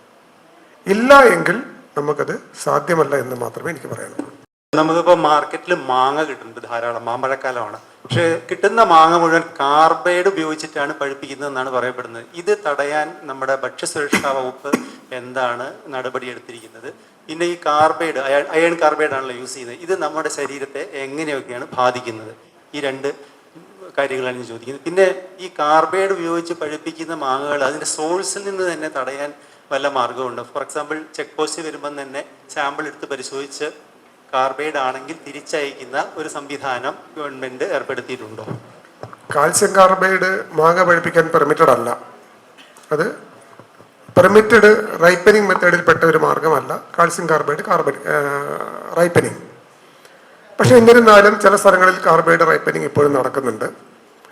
കാർബൈഡ് റൈപ്പനിങ് നടക്കുന്ന ഈ മാങ്ങയുടെ സീസൺ വരുമ്പോൾ അതിൻ്റെ ഹോൾസെയിൽ സ്റ്റോക്കിസ്റ്റുകളെ കേന്ദ്രീകരിച്ചുകൊണ്ട് റൈപ്പനിങ് ചെയ്യുന്നുണ്ടോ എന്നുള്ളത് പരിശോധിക്കാൻ മാത്രമായിട്ട് ചില സ്ക്വാഡുകൾ നമ്മൾ രൂപീകരിക്കുകയും പരിശോധന നടത്തുകയും അങ്ങനെ മാങ്ങ റൈപ്പനിങ് ചെയ്യുന്നത് വൻതോതിൽ പിടിച്ചെടുത്ത് നശിപ്പിക്കുകയും ചെയ്യാറുണ്ട്. പക്ഷെ എന്നിരുന്നാലും ഈ കാർബൈഡ് എന്ന് പറയുന്നത് നിങ്ങൾക്ക് എല്ലാവർക്കും അറിയാം, ഇതൊരു ഫുമിഗേഷനാണ്. ഒരു റൂമിനകത്ത് മാങ്ങ വെച്ച് അത് കാർബൈഡിൻ്റെ ഒരു കട്ട ഒരു സഞ്ചിയിലെങ്ങാനും കെട്ടി ഒരു സൈഡിൽ വയ്ക്കുന്നു. ഇത് കാർബൈഡ് ഗ്യാസ് പ്രൊഡ്യൂസ് ചെയ്യുന്നു. ഈ ഗ്യാസ് പോയി മാങ്ങയുടെ ഉള്ളിലൂടെ കയറിയിട്ടാണ് മാങ്ങ റൈപ്പൻഡാകുന്നത്. ഈ റൈപ്പനിങ് പ്രോസസ്സിൽ കാർബൈഡ് ഉപയോഗിക്കുമ്പോൾ കിട്ടുന്ന ഏറ്റവും വലിയ പ്രയോജനം എന്ന് പറയുന്നത് മാങ്ങയുടെ ഔട്ടർ തൊലി ഒരേ സമയം ഒരേ കളറിൽ ചുമന്നു വരും. പലപ്പോഴും മാർക്കറ്റുകളിൽ പല കളറിലുള്ള മാങ്ങ പഴുത്തത് കിട്ടുകയാണെങ്കിൽ ആളുകൾ അത് പർച്ചേസ് ചെയ്യാൻ സാധ്യത കുറവാണ്. അപ്പോൾ കാർബൈഡ് ഉപയോഗിച്ച് പഴുപ്പിക്കുമ്പോൾ ഒരേ രീതിയിലുള്ള കളറാണ് നമുക്ക് മാങ്ങയ്ക്ക് കിട്ടുന്നത്. അപ്പോൾ ഇതിൽ പറയാനുള്ളത് ഇത്രയേ ഉള്ളൂ. ഈ കാർബൈഡ് റൈപ്പനിങ് ചെയ്യുന്ന സ്ഥലങ്ങൾ പരിശോധിക്കാനുള്ള സ്ക്വാഡുകളും സംവിധാനങ്ങളും അതിൻ്റെ പരമാവധി സ്ട്രെങ്തിൽ ഡിപ്പാർട്ട്മെന്റ് ചെയ്യുന്നുണ്ട്. എന്നിരുന്നാലും കാർബൈഡ് റൈപ്പനിങ് ഉള്ള മാങ്ങ ഇപ്പോഴും വിപണിയിൽ വരുന്നുണ്ട്. ഇപ്പോൾ സീസൺ കഴിഞ്ഞു ശരിക്കും പറഞ്ഞാൽ കാർബൈഡ് റൈപ്പനിങ് ഉള്ളത് വരുന്നുണ്ട്. ഈ കാർബൈഡ് റൈപ്പനിങ് അതിർത്തിയിൽ തടയുക എന്നുള്ളത് പ്രായോഗികമല്ല. അത് കാരണം എന്താണെന്ന് വെച്ച് കഴിഞ്ഞാൽ നമുക്ക് റൈപ്പൻ ചെയ്ത് കഴിഞ്ഞ മാങ്ങ പരിശോധിച്ച് ഇത് റൈപ്പൻഡ് ആണ്, കാർബൈഡ് റൈപ്പൻഡ് ആണെന്ന് കണ്ടെത്താനുള്ള ബുദ്ധിമുട്ട് വളരെ കൂടുതലാണ്. ഇപ്പോൾ ഉദാഹരണം പറയുകയാണെങ്കിൽ നമ്മൾ വിപണിയിൽ നിന്നും പഴുപ്പിച്ച മാങ്ങ എടുത്ത് ലാബിലേക്ക് അയച്ചാൽ ഇത് കാർബൈഡ് ഉപയോഗിച്ച് റൈപ്പൻ ചെയ്തതാണോ എന്ന് ലാബിൽ കണ്ടെത്താൻ സാധ്യമല്ല. അപ്പൊ റൈപ്പൻ ചെയ്യുന്ന സ്ഥലങ്ങളിൽ വെച്ച് റൈപ്പനിങ് കിട്ടിയാൽ മാത്രമേ നമുക്ക് ആക്ഷൻ എടുക്കാൻ പറ്റൂ. അത്തരത്തിലുള്ള ആക്ഷൻസ് നമ്മൾ ചെയ്യുന്നുണ്ട്. അതേസമയം ഒരു ലോഡ് മാങ്ങ കൊണ്ടുവരുന്നു, അത് ഒരേപോലെ പഴുത്ത് കാണുന്നു, നമ്മൾ ആ മാങ്ങയുടെ സാമ്പിൾ എടുത്ത് ലാബിൽ കൊടുത്താൽ ഇത് റൈപ്പൻഡ് ആണ്, കാർബൈഡ് റൈപ്പൻഡ് ആണെന്ന് തിരിച്ചറിയാൻ നമുക്ക് സാധ്യമല്ല. അപ്പൊ അതുകൊണ്ട് ഒട്ടേറെ പരിമിതികളുണ്ട്. എന്നിരുന്നാലും ഇത് സംബന്ധിച്ച് മാങ്ങയുടെ സീസണുകളിൽ നമ്മൾ ശക്തമായ പരിശോധനകൾ നടത്താറുണ്ട്. ഞാനിപ്പോഴും ഒരു ഹോട്ടലിൽ പോയിട്ട് അവിടെ പഴകിയ ഭക്ഷണമെന്ന് തോന്നിയാൽ അല്ലെങ്കിൽ എനിക്ക് അസുഖം വന്നാൽ ഒരു സാധാരണക്കാരി എന്നുള്ള രീതിയിൽ എനിക്ക് എന്ത് രീതിയിലാണ് സ്റ്റെപ്പ് ബൈ സ്റ്റെപ്പായിട്ട് കംപ്ലൈൻറ്റ് കൊടുക്കാൻ പറ്റുക, പരാതി എവിടെ കൊടുക്കണം, എങ്ങനെ? വളരെ സിമ്പിളായിട്ടുള്ള മെത്തേഡാണ്. ഫുഡ് സേഫ്റ്റിക്ക് ഒരു ടോൾ ഫ്രീ നമ്പറുണ്ട്, 1800-425-1125. 1800-425-1125. കേരളത്തിൽ എവിടെ ഭക്ഷണത്തെ സംബന്ധിച്ച പരാതിയും ഈ ടോൾ ഫ്രീ നമ്പറിലേക്ക് വിളിച്ചറിയിക്കാം. രണ്ടാമത്തെ മെത്തേഡ് എന്ന് പറയുന്നത് വെറുതെ മൊബൈൽ എടുക്കുക, കേരള ഫുഡ് സേഫ്റ്റി കംപ്ലൈന്റ് എന്ന് കൊടുക്കുക, എൻ്റെ ഫോൺ നമ്പർ അടക്കം കിട്ടും.